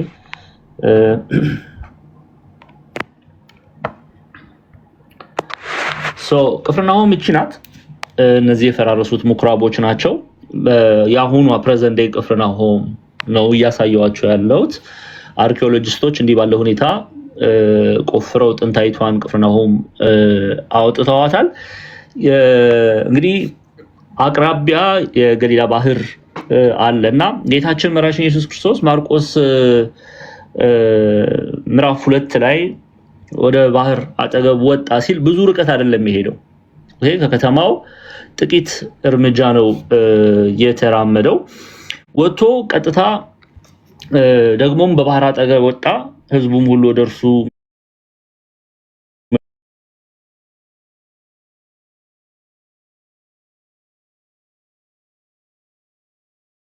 ሽባው አልጋህን ተሸክመ ሂድ ካለው በኋላ ቁጥር 10 ላይ ስትመጡ ነገር ግን ለሰው ልጅ በምድር ላይ ኃጢአትን ሊያስተሰርይ ስልጣን እንዳለው እንድታውቁ ሽባውን አንተ እልሃለሁ ተነስ፣ አልጋህን ተሸክመ ወደ ቤትህ ሂድ አለው። ተነስቶም ወዲያው አልጋውን ተሸክሞ በሁሉ ፊት ወጣ። ስለዚህ ሰዎች ተገረሙ፣ እንዲህ ያለ ከቶ አላየንም ብለው እግዚአብሔርን አከበሩ ይላል እና ይሄ የተደረገው ታምር ድንቅ የሆነ ታምር ነው የተደረገው። ሽባው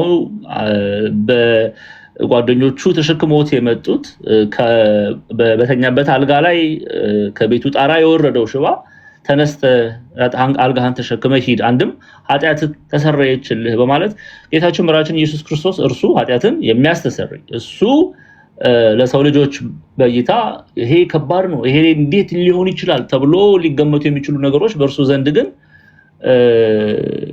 ሁሉን የሚችል ሁሉን አድራጊ መሆኑን የተመለከቱ በዛ የነበሩ ሰዎች ተገረሙ እና ብዙ ሰው ይሄንን ታምር ከሰማ በኋላ ስለ ጌታችን መድኃኒታችን ኢየሱስ ክርስቶስ አንድም እግዚአብሔርን ያከብሩ ነበር። ስለሱ ግን የሚነገረው ወሬ እየበዛ ሰፊ ህዝብን እየዳሰሰ እየመጣ ነው እና ብዙ ሰዎች ታምር ፍለጋ ወደ እርሱ ይመጡ ነበርና ጌታችን መድኃኒታችን ኢየሱስ ክርስቶስ ይሄንን ባየ ጊዜ ዋናው ዓላማው ወንጌል መስበክ ነው።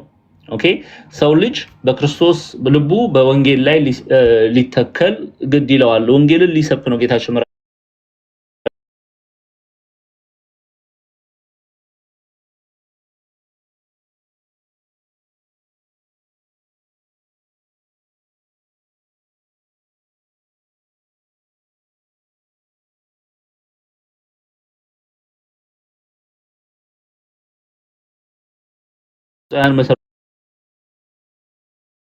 ርጉማንን ብንመለከት ይሄንን ያደረገበት አንዱ ምክንያት ይሄ ሰውን ጭብጨባ ውዳሴን መሸሽ ነው።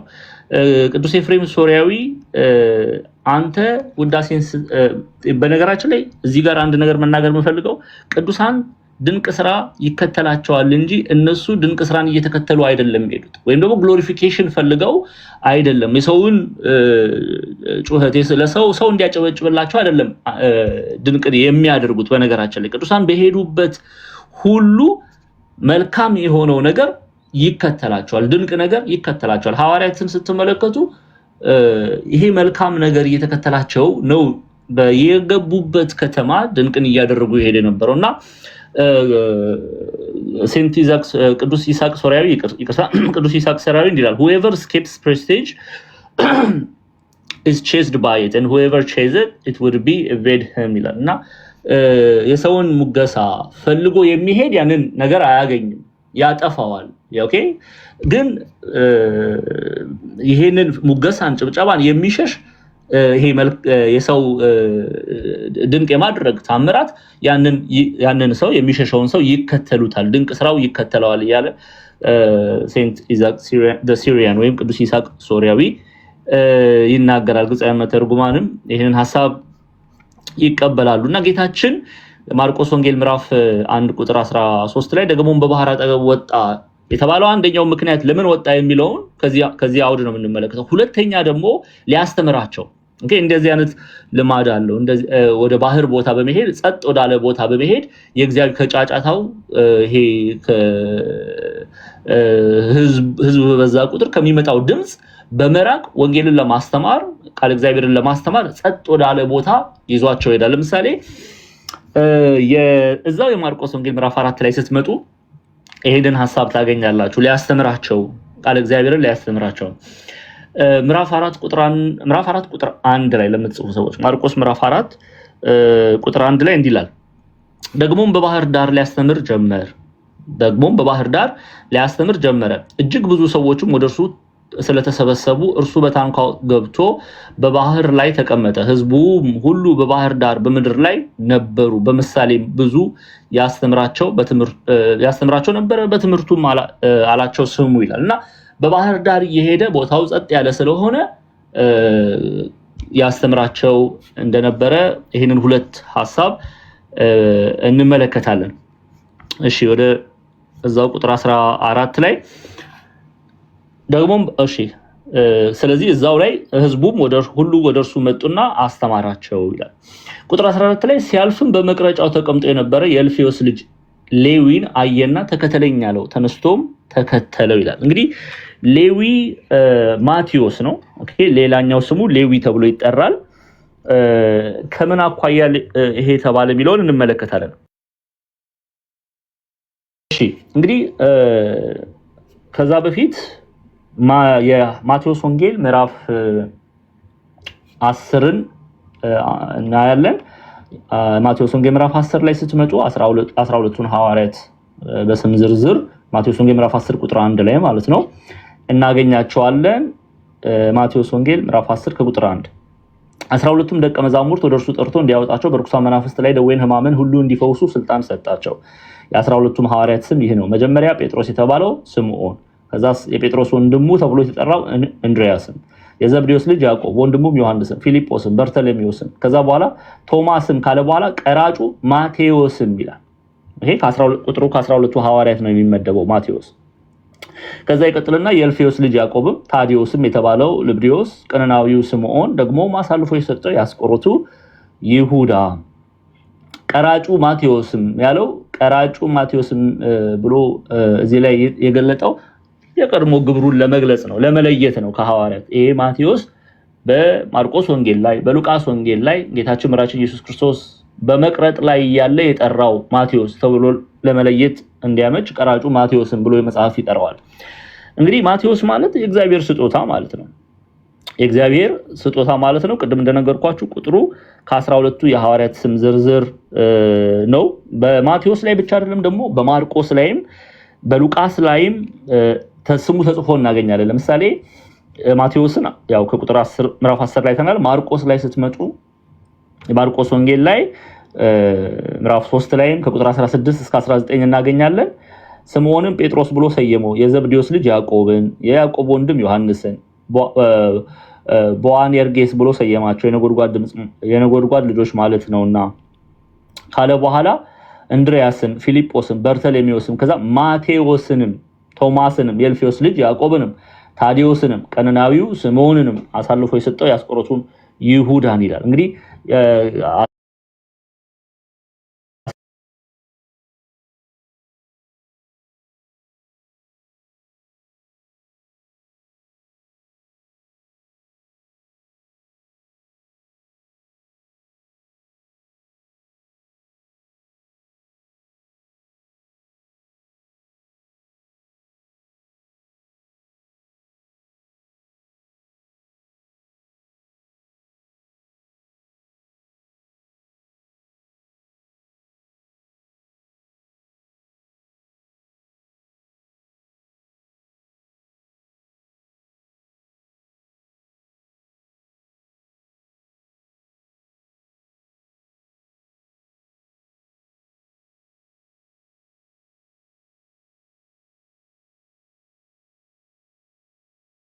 ወንጌል ማቴዎስ፣ ማርቆስ፣ ሉቃስ ላይ ስለሚገኝ ነው። አሁን በዛውም ይሄንን ትምህርቱን ስንሰጥ ያንን ሪኮግናይዝ እንድታደርጉ ማለት ነው። ሉቃስ ላይም ተጽፎ እናገኛለን። የሉቃስ ወንጌል ምዕራፍ 6 የሉቃስ ወንጌል ምዕራፍ 6 ከቁጥር 14 ያ እሺ ከቁጥር 13 ጀምሬ ላንብቦን በደንብ ሐሳቡን ለመያዝ እንዲያመቻችሁ።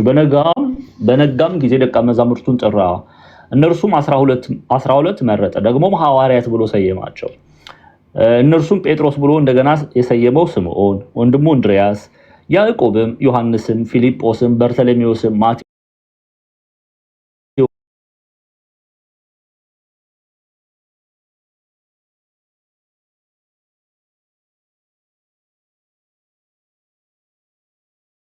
ማቴዎስ ብሎ ሲጠራው እናገኛለን።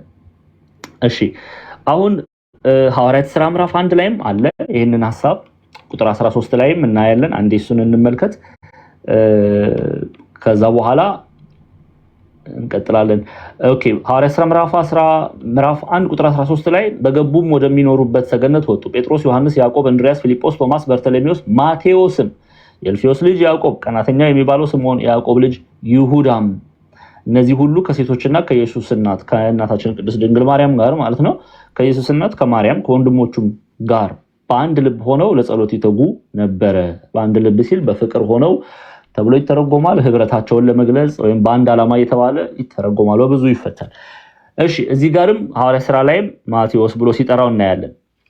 ነገር ግን አሁን ማወቅ ያለባችሁ ሲጠራ አሁን ቅድም ማርቆስ ላይ ጠርተናል። ማርቆስ ላይ ማቴዎስ ላይ በመጠራቱ ላይ ማቴዎስ ብሎ አይደለም የሚጠራው። ምን ማለት ነው? ጌታችን መድኃኒታችን ኢየሱስ ክርስቶስ ሲጠራው ማቴዎስ ተብሎ አይደለም የተጠራው። ይሄንን ማርቆስ ማርቆስ ላይና ሉቃስ ላይ ማቴዎስ ወንጌል ሳይሆን ማርቆስ እና ሉቃስ ላይ ማቴዎስ ብሎ አይደለም የሚጠራው። ማን ብሎ ነው ሲጠራ ነው ያልኳችሁ። ኦኬ ሲጠራ ማርቆስ እና ሉቃስ ምን ብሎ ነው የጠሩት? ሌዊ። ኦኬ ሌዊ ተብሎ ነው የተጠራው። ይሄንን ማቴዎስ 9:9 ላይ እናገኛለን። የማቴዎስ ወንጌል ምዕራፍ 9:9 አብረን እናነባዋለን። ኢየሱስ ከዚህ አልፎ በመቅረጫው ተቀምጦ የነበረ ማቴዎስ የሚባል አንድ ሰው አየና ተከተለኝ አለው። ተነስቶም ተከትሏል። ይሄንን የማቴዎስ ወንጌል ላይ ማቴዎስ ብሎ ይጠራዋል። ማቴዎስ ወንጌል ምዕራፍ 9 ላይ። አሁን ማርቆስ እና ሉቃስን ደግሞ እንመልከት። የማርቆስ ወንጌል ላይ ደግሞ ስትመጡ ማርቆስ ምዕራፍ 2 ላይ ስትመጡ ማን ብሎ ነው የጠራው? ይሄው ቁጥር 14 ላይ ማለት ነው። ሲያልፍም በመቅረጫው ተቀምጦ የነበረው የእልፍዮስ ልጅ ሌዊን አየና ተከተለኝ አለው። ተነስቶም ተከተለው። ሌዊ የተባለ ማቴዎስ ነው። ሉቃስ ላይም በዚህ አጠራር ነው የሚጠራው። የሉቃስ ወንጌል ላይም ሲጠራ በዚህ አጠራር ሲጠራው እናያለን። ሉቃስ 5:27 የሉቃስ ወንጌል ምዕራፍ 5 ቁጥር 27 ላይ እንሂድ። እሺ ከዚህም በኋላ ወጥቶ ሌዊ የሚባል ቀራጭ በመቅረጫው ተቀምጦ ተመለከተና ተከተለኝ አለው ይላል። ስለዚህ ማርቆስም ሉቃስም ታሪኩን ሲተርኩ ሌዊ ብለው ይጠሩታል። የመጠራቱን ታሪክ ሲተርኩ ሌዊ እያሉ ይጠሩታል። ይሄ ማቴዎስ እና ሌዊ የሁለቱም የአንዱ ሐዋርያ ስም ነው። የሁለቱም ስሞች የአንዱ ሐዋርያ ስም ነው። ኦኬ ማቴዎስም አለ ሌዊም አለ ማቴዎስ የአንዱ የሐዋርያው ስም ነው። ይሄንን ልናቅና ልንረዳ ያስፈልጋል። በቤተክርስቲያናችን ግን ሌዊ ከቀድሞ ጀምሮ ይጠራ የነበረው ስሙ ሲሉ ማቴዎስ ደግሞ ጌታን ከተከተለ በኋላ የተጠራበት ስሙ ብለው አበው ያስቀምጣሉ። ጌታችን መድኃኒታችን ኢየሱስ ክርስቶስን መከተል ከዛ በፊት ይጠራ የነበረው ሌዊ የሚለውን ሐሳብ ይወስዱና ከዛ በኋላ ግን ጌታችን መድኃኒታችን ኢየሱስ ክርስቶስን መከተል ከጀመረ በኋላ ማቴዎስ ተብሎ ተጠራም ብለው የሚያስቀምጡ ሊቃውንቶች አሉ። እሺ አንድ ሁለት ነጥብ አቲንክ ይሄን ያህል ከሄድን በቂ ይመስለኛል ሰዓታችንን እንዳንፈጅ። ስለዚህ ሌዊ የተባለ ማቴዎስ ነው። ቁጥሩ ከ12ቱ ሐዋርያት ውስጥ ይመደባል እና ማርቆስ ምዕራፍ 2 ላይ ቁጥር 14 ላይ ሲያልፍም በመቅረጫ ተቀምጦ የነበረ የእልፍዮስ ልጅ ሌዊን አየና ተከተለኝ አለው። ተነስቶም ተከተለው ይላል። አሁን የቅዱስ ዮሐንስን ከዚህ በፊትም አይተናል። አቲንክ ማርቆስ ምዕራፍ 1 ላይ ማርቆስ ወንጌል ምዕራፍ 1 ላይም ጌታችን መድኃኒታችን ኢየሱስ ክርስቶስ በተለይ ከቁጥር 16 በገሊላ ባህር አጠገብም ሲያልፍ ስምዖን ወንድሙን እንድርያስ መረባቸውን ወደ ባህር ሲጥሉ አየ። አሳ አጥማጆች ነበሩና ኢየሱስም በኋላ ይኑና ሰዎችን አጥማጆች እንድትሆኑ አድርጋቸዋለሁ አላቸው። ከዛ ቁጥር 18 ላይ ወዲያውም መረባቸውን ትተው ተከተሉት ይላል። ሐዋርያው ቅዱስ ጳውሎስ አሁንም የተናገረውን ቃል እንመልከት። ገላትያ ምዕራፍ 1 ቁጥር 16 ላይ እንዲህ ይላል፣ ከስጋና ከደም ጋር ለወንጌል አገልግሎት ጌታ ሲጠራው ከስጋና ከደም ጋር ምን አላልኩም አልተማከርኩም ይላል። ኦኬ አሁን በዚህም ቁጥር 16 ላይ ገላትያ ምዕራፍ 1:16 አብረን እናንብበው። ነገር ግን በእናቴ ማህፀን ሳለው የለየኝ በጸጋው የጠራኝ እግዚአብሔር በአሕዛብ መካከል ስለ እርሱ ወንጌል ሰብክ ዘንድ ልጁን በእኔ ሁኔታ ሊገልጥ በወደደ ጊዜ ወዲያው ከስጋና ከደም ጋር አልተማከርኩም ይላል እና ሐዋርያትን ስትመለከቱ ጌታችን መድኃኒታችን ኢየሱስ ክርስቶስ በፍቅር አጠራር ሲጠራቸው ሀብታቸውን፣ ንብረታቸውን ቤተሰባቸውን ሲሉ አትመለከቱም። ለዚህ አገልግሎት ሲጠሩ ሁሉን ትተው ሲከተሉት እንመለከታለን። ለዚህ ነው ሁሉን ትተን ተከተልህ የሚሉት። እንግዲህ ማቴዎስ ቀራጭ እንደነበረ በራሱም እዛው በማቴዎስ ወንጌል ምዕራፍ 10 ላይ ተጠቅሷል። ቀራጭ ብሎታል። እንግዲህ ይሄ ቀራጭነት ምንድነው? ለሮማውያን ግብር ሰብሳቢ ነበረ። ኦኬ፣ ለሮማውያን ግብር ሰብሳቢ ነበር። ከአይሁዳውያን ከዕብራውያን ዘንድ ግብር እየሰበሰበ ለሮማውያን ያስረክባል ማለት ነው። እንግዲህ ቀራጭነትን የሚሰራው ስራው በዘመኑ በገሊላ አውራጃ ገዢ በነበረው በሄሮድስ አንጢጳስ ስር ነው ይህንን አገልግሎት ያደርግ የነበረው። በቅፍርናሆም ቦታ ቆሞ ሰዎች በንግድ በተለያየ ለምሳሌ በአሳ ንግድ በተለያየ ንግድ ውስጥ ሲመላለሱ ቀረጥን እየቀረጠ ለሮማውያን ገቢ ያስገኝ ነበርና ይሄ የቀራጭነት ግብሩ ከገንዘብ ጋር ስለሚያነካካው ብዙ ጊዜ ከገንዘብ ጋር የሚያነካካው ስለነበረ ወደ ኃጢአት የሚወስደውን መንገድ ወይም ደግሞ አብዝቶ መቅረጥን በዕብራውያን ላይ ከብዶ መታየትን ገንዘብ ያደርጋል የሚሉ ሊቃውንቶች አሉና ከዚህ ከተጠላ ስራ ነው እግዚአብሔር አምላክ የጠራው። ኦኬ፣ ቀራጭነት በዘመኑ እጅጉን በተለይ በዕብራውያን ዘንድ ምክንያቱም ገንዘባቸውን ይወስዱባቸዋል፣ አትርፈው ይቆርጡባቸዋል። ስለዚህ የተወደደ ስራ አይደለም። ከዛ ባለፈ ደግሞ ዕብራውያን አህዛብ ብለው ለሚመለከቷቸው ለሮማውያን ነው ያቀረጹ ተሰብስቦ የሚገባውና በዚህ የሥራ ዘርፍ ውስጥ ያለ ነው ጌታችን መድኃኒታችን ኢየሱስ ክርስቶስ የጠራው። ሲጠራው ግን ሁሉን ትቶ ይሄንን ግብሩን፣ ስራውን፣ ሁሉን ነገር ቀራጭነቱን ትቶ ነው ጌታችን መድኃኒታችን ኢየሱስ ክርስቶስን የተከተለውና ብዙ ጊዜ እግዚአብሔር አምላክ ይጣራል። እኔና እናንተ ሰምተን እንደ ማቴዎስ እንደ ዮሐንስ እንደ ሐዋርያቱ ካለንበት አንዳንድ ሰው ከኃጢአት እግዚአብሔር አምላክ ማናችንም የተለያየ ቦታ ውስጥ የተለያየ ኃጢአት ውስጥ ታስረን ሊሆን ይችላል። ኦኬ፣ ከዛ ስራት ውስጥ ግን እግዚአብሔር ቃል ይጣራል።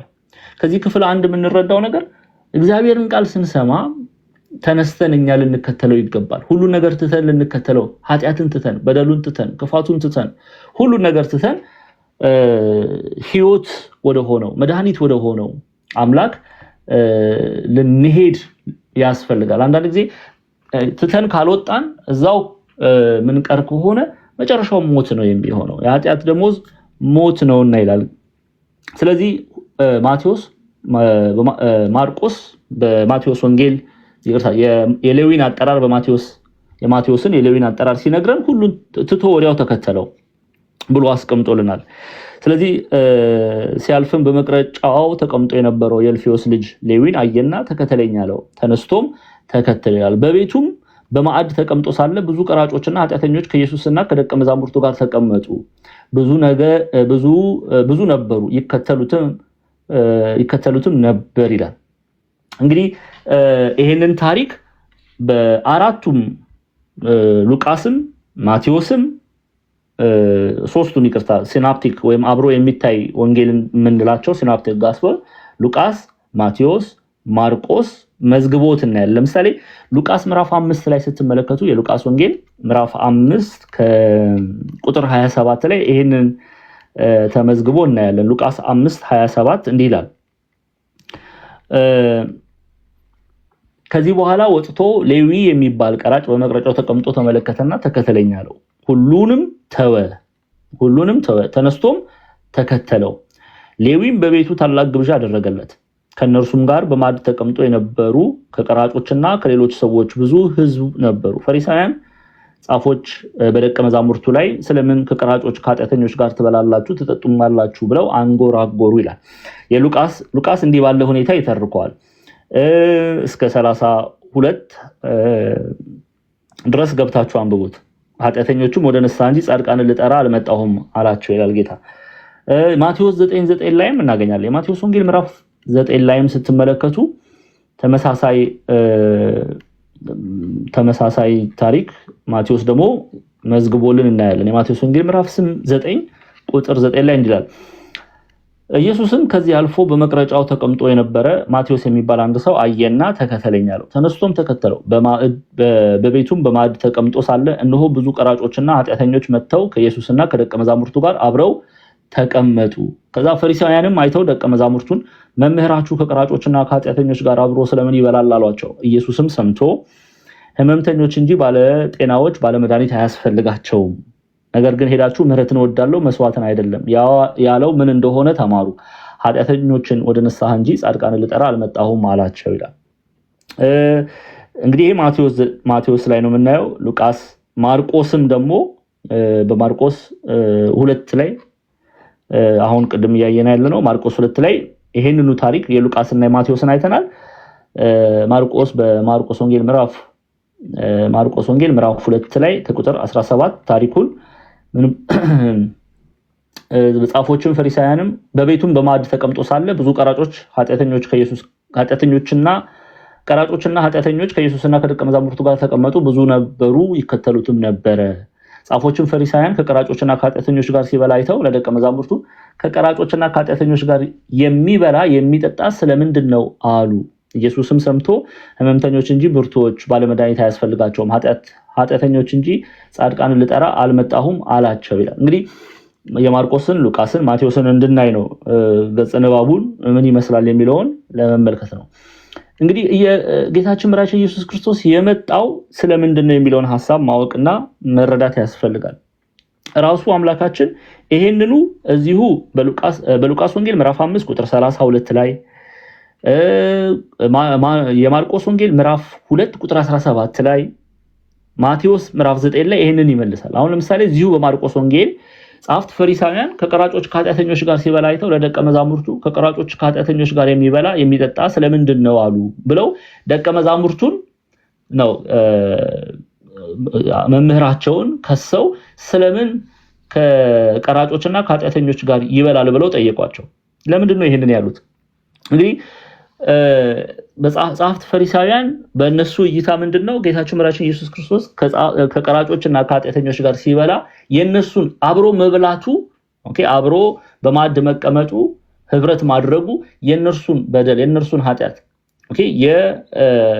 ከኃጢአተኞች ጋር ነው ቁጭ ብሎ የበላውና ኃጢአታቸውን አፕሩቭ እንዳደረገላቸው እንደደገፈላቸው አርገው ነው የሳሉትና እንዴት ራሳቸው ከኃጢአተኞች ጋር እንዴት ይበላሉ ማለታቸው ግብራቸውን እየፈቀደላቸው ነውን ብለው ነው እየጠየቁ ያሉት ጻፎችና ፈሪሳውያን። እንግዲህ ጻፎች በመጽሐፍ የበረቱ ህግንም ይጽፉ የተረጉሙ፣ ፈሪሳውያን ደግሞ በአምስቱን የሙሴ መጽሐፍ ከዛ አልፎ ደግሞ የነቢያቱን መጽሐፍ መዝሙር መጽሐፍትን ይቀበላሉ። ሰዱቃውያን የሚባሉም ደግሞ አሉ። ሰዱቃውያን ደግሞ አምስቱን የሙሴ መጽሐፍ ብቻ ነው የሚቀበሉትና ህግ አጥባቂዎች ናቸው። ስለዚህ እንዴት ከኃጢአተኞች ጋር ይበላል ብለው ሲጠይቁ ጌታችን መድኃኒታችን ኢየሱስ ክርስቶስ ሰምቶ ምን አላቸው ይለናል። ማርቆስ ምን አለ? ምዕራፍ 2 ቁጥር 17 ላይ ምን ብሎ ይጽፍልናል? ኢየሱስም ሰምቶ ሕመምተኞች እንጂ ብርቱዎች ባለመድኃኒት አያስፈልጋቸውም፣ ኃጢአተኞችን እንጂ ጻድቃንን ልጠራ አልመጣሁም አላቸው ይላል። ጌታችን መድኃኒታችን ኢየሱስ ክርስቶስ የመጣው በሉቃስ ወንጌል ምዕራፍ 15 ላይ የጠፋውን በግ ፍለጋ ነው። እኔና እናንተን ኃጢአተኞችን ወደ በረታቸው ሊመልሳቸው የመጣው ዓላማውን ነው የገለጸላቸው። ሉቃስ ወንጌል ምዕራፍ 15 ላይ ጻፍት ፈሪሳውያን ተመሳሳይ ጥያቄ አቅርበውለት ሉቃስ ምዕራፍ 15 ቀራጮችና ከኃጢአተኞች ሁሉ ሊሰሙት ወደ እርሱ ይቀርቡ ነበር ካለ በኋላ ፈሪሳውያንም ጻፎችም ይህ ኃጢአተኛ ይቀበላል ከነርሱ ጋር ይበላል ብለው እርስ በርሳቸው አንጎራጎሩ ይላል።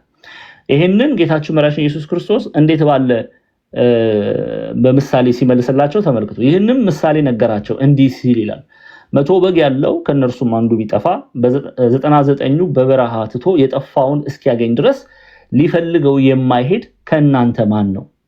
ባገኘውስ ጊዜ ደስ ብሎት በጫንቃው ይሸከመዋል። ወደ ቤትም በመጣ ጊዜ ወዳጆቹን ጎረቤቶቹን በአንድነት ጠርቶ የጠፋውን በጌን አግኝቼዋለሁና ከኔ ጋር ደስ ይበላችሁ ይላቸዋል። እላችኋለሁ እንዲሁ ንስሐ ከሚያስፈልጋቸው ከ99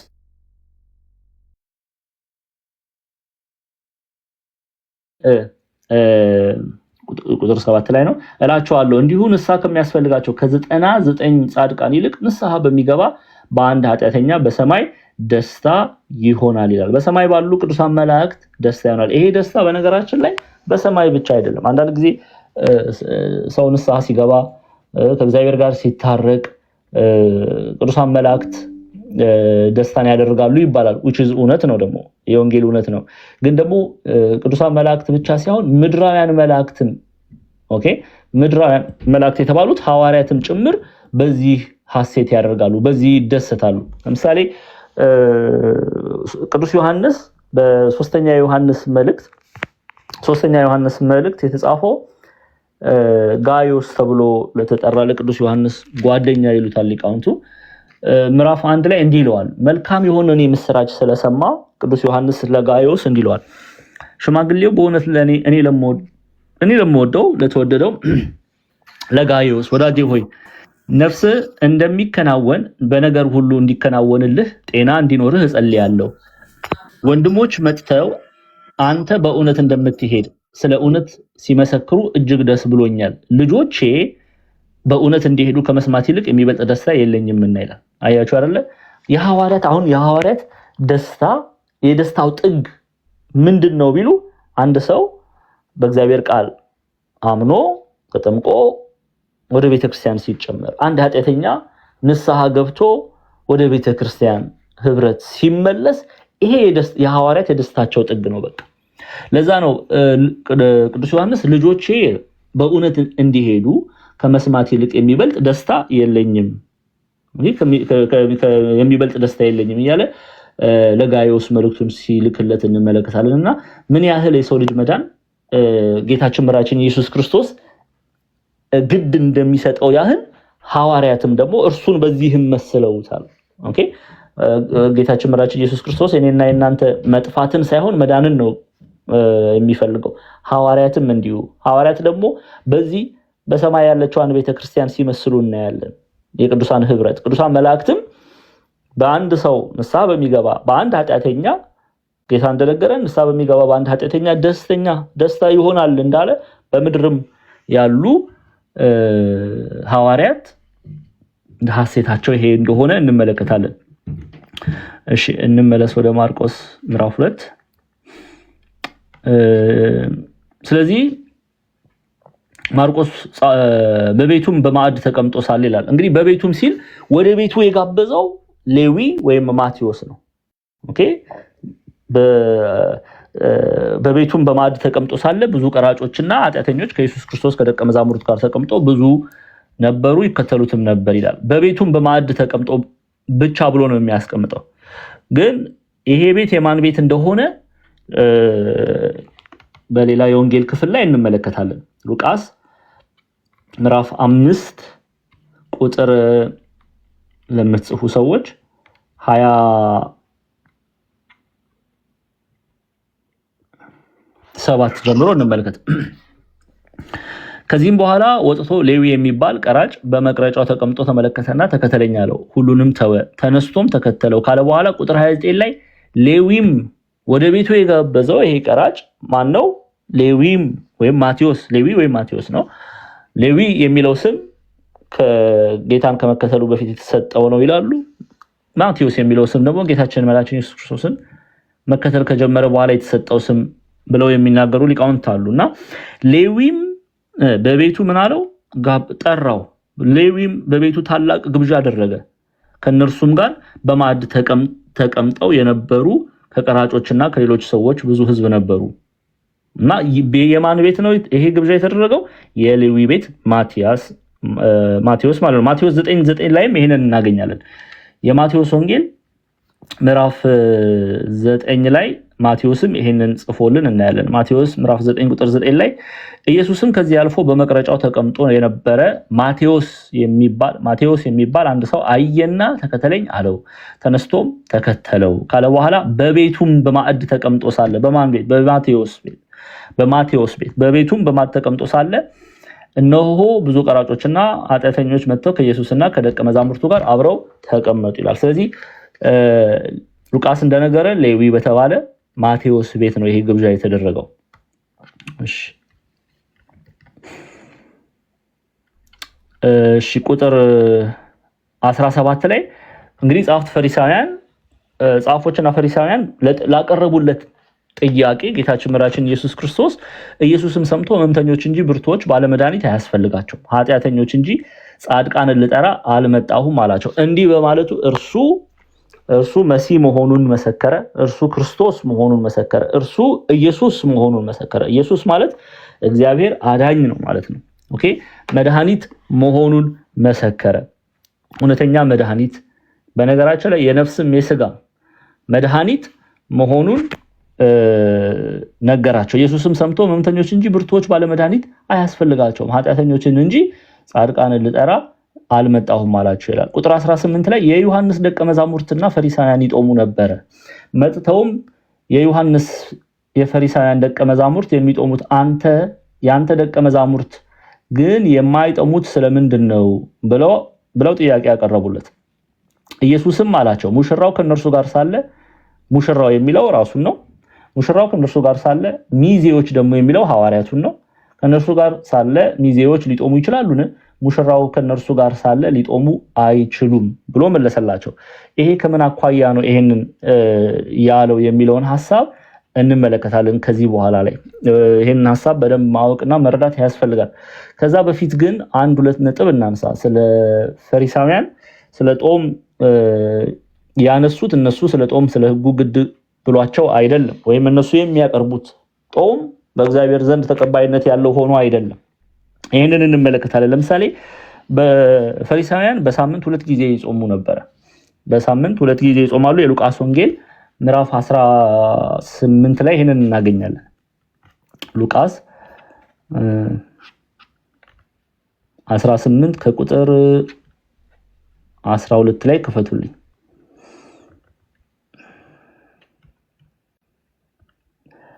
ከዛ ለምን እንዲህ ያላቸው የሚለውን ሐሳብ እናያለን። ሉቃስ 18ን ስትመለከቱ ከቁጥር 12 እንዲህ ይላል። ፈሪሳዊም ሁለት ሰዎች ሲጸልዩ ወደ መቅደስ ወጡ። አንዱ ፈሪሳዊ፣ ሁለተኛው ቀራጭ። ፈሪሳዊውም ቆሞ በልቡ ይህን ሲጸልይ እግዚአብሔር ሆይ እንደሌላ ሰው ሁሉ ቀማኞችና አመፀኞች፣ አመንዝሮች ወይም እንደዚህ ቀራጭ ስላልሆንኩ አመሰግንሃለሁ። በየሳምንቱ 2 ጊዜ እጦማለሁ። ስንት ጊዜ እጦማለሁ አለ ፈሪሳዊው?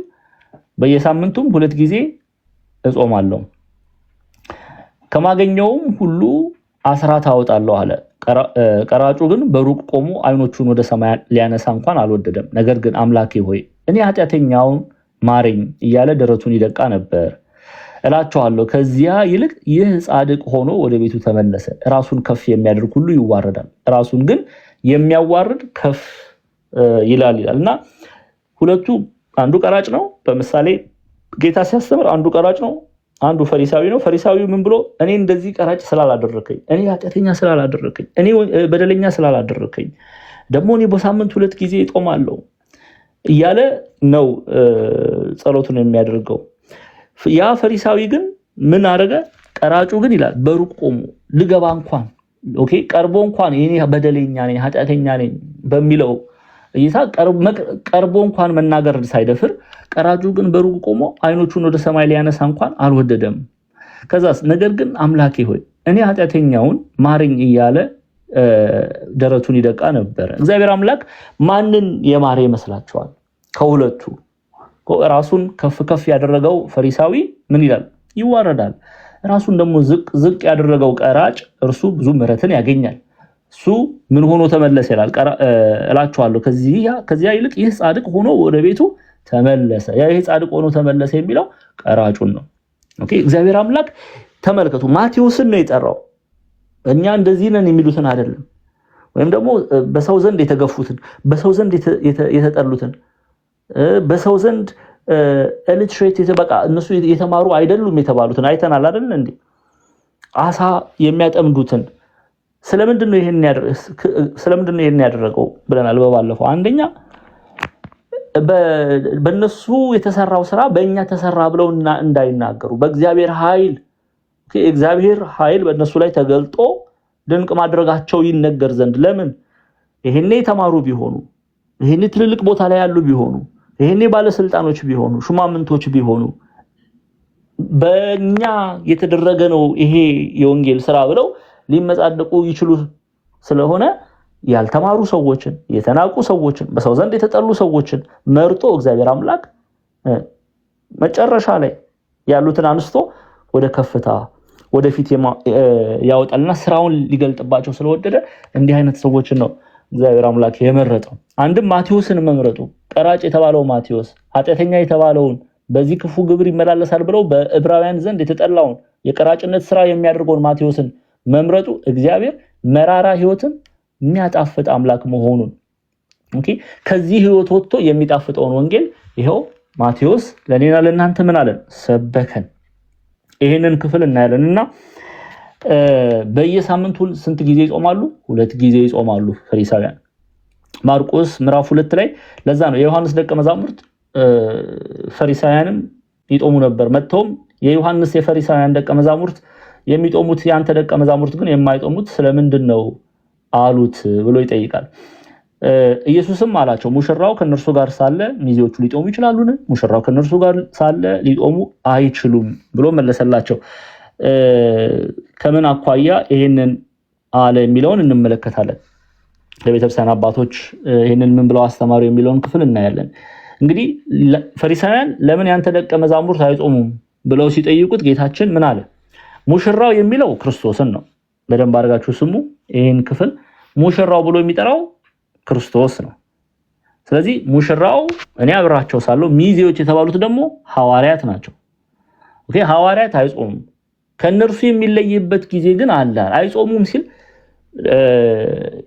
ጾምን እየተከላከለ አይደለም ጌታችን መራችን ኢየሱስ ክርስቶስ። እርሱ አብሯቸው ሳለ አይጾሙም ብሏል።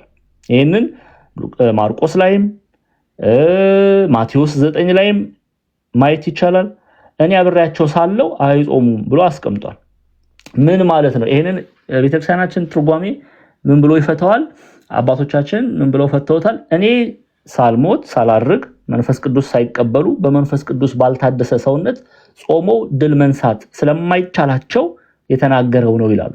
ደግሞ አለው በኋላ ላይ የሚሰጠው ምሳሌ አለ። ያንን ምሳሌ ብዙ ሰው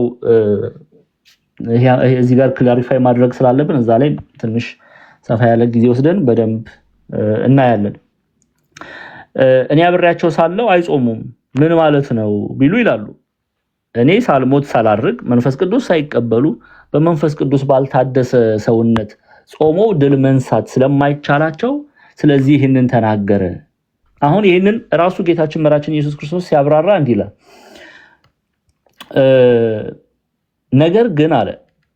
ነገር ግን ሙሽራው ከነርሱ የሚወሰድበት ወራት ይመጣል። በዚያ ወራት ምን ይላሉ? ይጦማሉ። አይጦሙም አላለም። እኔ ሙሽራው የተባለ ክርስቶስ ከነርሱ የሚወሰድበት ወራት ይመጣል። በዚያ ወራት ምን ይላሉ? ይጦማሉ ካለ በኋላ ቁጥር 21 እና 22 ላይ ባረጀ ልብስ አዲስ እራፊ የሚጥፍ የለም፣ ቢደረግ ግን አዲሱ መጣፊያ አሮጌውን ይቦጭቀዋል፣ መቀደዱስ የባሰ ይሆናል። ባረጀ አቁማዳ አዲስ የወይን ጠጅ የሚያኖር የለም፣ ቢደረግ ግን የወይን ጠጁ አቁማዳውን ያፈነዳል፣ የወይኑም ጠጅ ይፈሳል፣ አቁማዳውም ይጠፋል። አዲሱን የወይን ጠጅ ግን በአዲሱ አቁማዳ ያኖራሉ ይላል። ምን ማለት ነው? ይሄንን ክፍል አሁን ይሄንን ሐሳብ በደንብ መረዳት ያስፈልጋል። እሺ ባረጀ ልብስ ላይ አዲስ ቁራጭ የሚለጥፍ የለም ይላሉ አበው። የአዲሱ ቁራጭ ኃይል ቀዳዳውን ያሰፋዋልና፣ ወይም አዲሱንም ወይን ባረጀ አቁማዳ የሚጨምር የለም፣ ቢጨምሩት አቁማዳው ምን ይላል? ይቀደዳል፣ ወይኑም ይፈሳል። ስለዚህ በአዲስ አቁማዳ ቢጨምሩት ግን አቁማዳው ወይኑን ከመፍሰስ ይጠብቀዋል። ስለዚህ ምን አለ ጌታችን መድኃኒታችን ኢየሱስ ክርስቶስ? ሐዋርያትም በመንፈስ ቅዱስ ባልታደሰ ሰውነት ጹሙ የሚላቸው የለም። ጹሙ የሚላቸው ቢኖር ይላሉ አበው ሰውነታቸው ምን ይላል? ይጎዳል፣ ጾሙም ይፈርሳል። በአዲስ አቁማዳ ወይን ቢገባ ወይኑ ከመፍሰስ እንደሚጠብቀው በመንፈስ ቅዱስ በታደሰ ሰውነትም ቢጾሙ ጾሙን ይፈጽማሉ ከፈተናም ይጠብቃቸዋል ሲል አንድም የኦሪትን የጾም ስርዓት ከአዲስ ኪዳን የጾም ስርዓት ይለያል ሲላቸው ነው ብለው ሊቃውንቱ በትርጓሜ እንዲህ ብለው ያስቀምጡታልና ምዕራፍ 2 ቁጥር 21 እና 22 ላይ ባረጀ ልብስ አዲስ ራፊ የሚጥፍ የለም ቢደረግ ግን አዲሱ መጣፊያ አሮጌውን ይቦጭቀዋል መቀደዱም የባሰ ይሆናል እንዲሁም ባረጀ አቁማዳ አዲስ የወይን ጠጅ የሚያኖር የለም ለምን ቢሉ ቢያኖር የወይን ጠጁ አቁማዳውን ያፈነዳዋል የወይን ጠጁም ይፈሳል አቁማዳውም ይጠፋል አዲሱ የወይን ጠጅ ግን በአዲሱ አቁማዳ ያኖረዋል የሚለውን አበው እንዲህ ብለው ተርጉመው ያስተምራሉ ማለት ነው ስለዚህ መንፈስ ቅዱስ ሳይቀበሉ በመንፈስ ቅዱስ ባልታደሰ ሰውነት ጾሞ ድል መንሳት ስለማይቻላቸው የተነገረ ነው ይላሉ ኢትዮጵያ ኦርቶዶክስ ተዋሕዶ ቤተክርስቲያን መምህራንና በዚህ እንመለከተዋለን ማለት ነው ማርቆስ ምዕራፍ 2 እስከ ቁጥር 22 ያለውን እንዲናየዋለን ግን ጌታችን መራችን ኢየሱስ ክርስቶስ አይጦሙም አይደለም ያላቸው ይጦማሉ የሚጦሙት ግን እርሱ ከነሱ በሚወሰድበት ሰዓት እንደሚጦሙ አስተማራቸው ሌላው የቤተክርስቲያናችን አባት ይሄን አንስቼ እንጨርሳለን ቅዱስ ቄርሎስ ፈሪሳውያን ጌታን መቃወም አልቻሉም መልስም አሳጣቸው በመቀጠልም ይላል በማይጾሙት በደቀ መዛሙርቱ መጡበት እነርሱ ራሳቸው ግን ክፋት በሞላ ልባቸው ለታይታ እንደሚጾሙ አላስተዋሉም የጌታ ደቀ መዛሙርት ግን ስጋን በማድከም መጾም እስኪጀምሩ ድረስ ይላል ልባቸውን ከክፋት በማጾም እየተለማመዱ ነበረ ብሎ ቅዱስ ቄርሎስ ደግሞ ይሄን ክፍል ይተረጉማልና በዚህ እንቋጫለን ሰዓታችን አጥቂት ትንሽ ነው ያሳለፍኩት አይደል በላዲ ብዙ አልሄድኩም 5 ደቂቃ ፕሮባብሊ ቆንጆ ሰዓት ላይ ነው ቆንኩት ይበቃል ይላል ያስተማረን የገሰጸን የቅዱሳን አባቶቻችን አምላክ ጌታችን አምላካችን አባታችን መድኃኒታችን ኢየሱስ ክርስቶስ ስሙ ከአጥናፍ እስከ አጥናፍ የተከበረ የተመሰገነ ይሁን እጅግ የምንወዳት እናታችን ቅድስት ድንግል ማርያም ጸሎቷ መልጇ ከእናንተ ጋር ይሁን ይቆየን አሜን ቃልህን ያሰማልን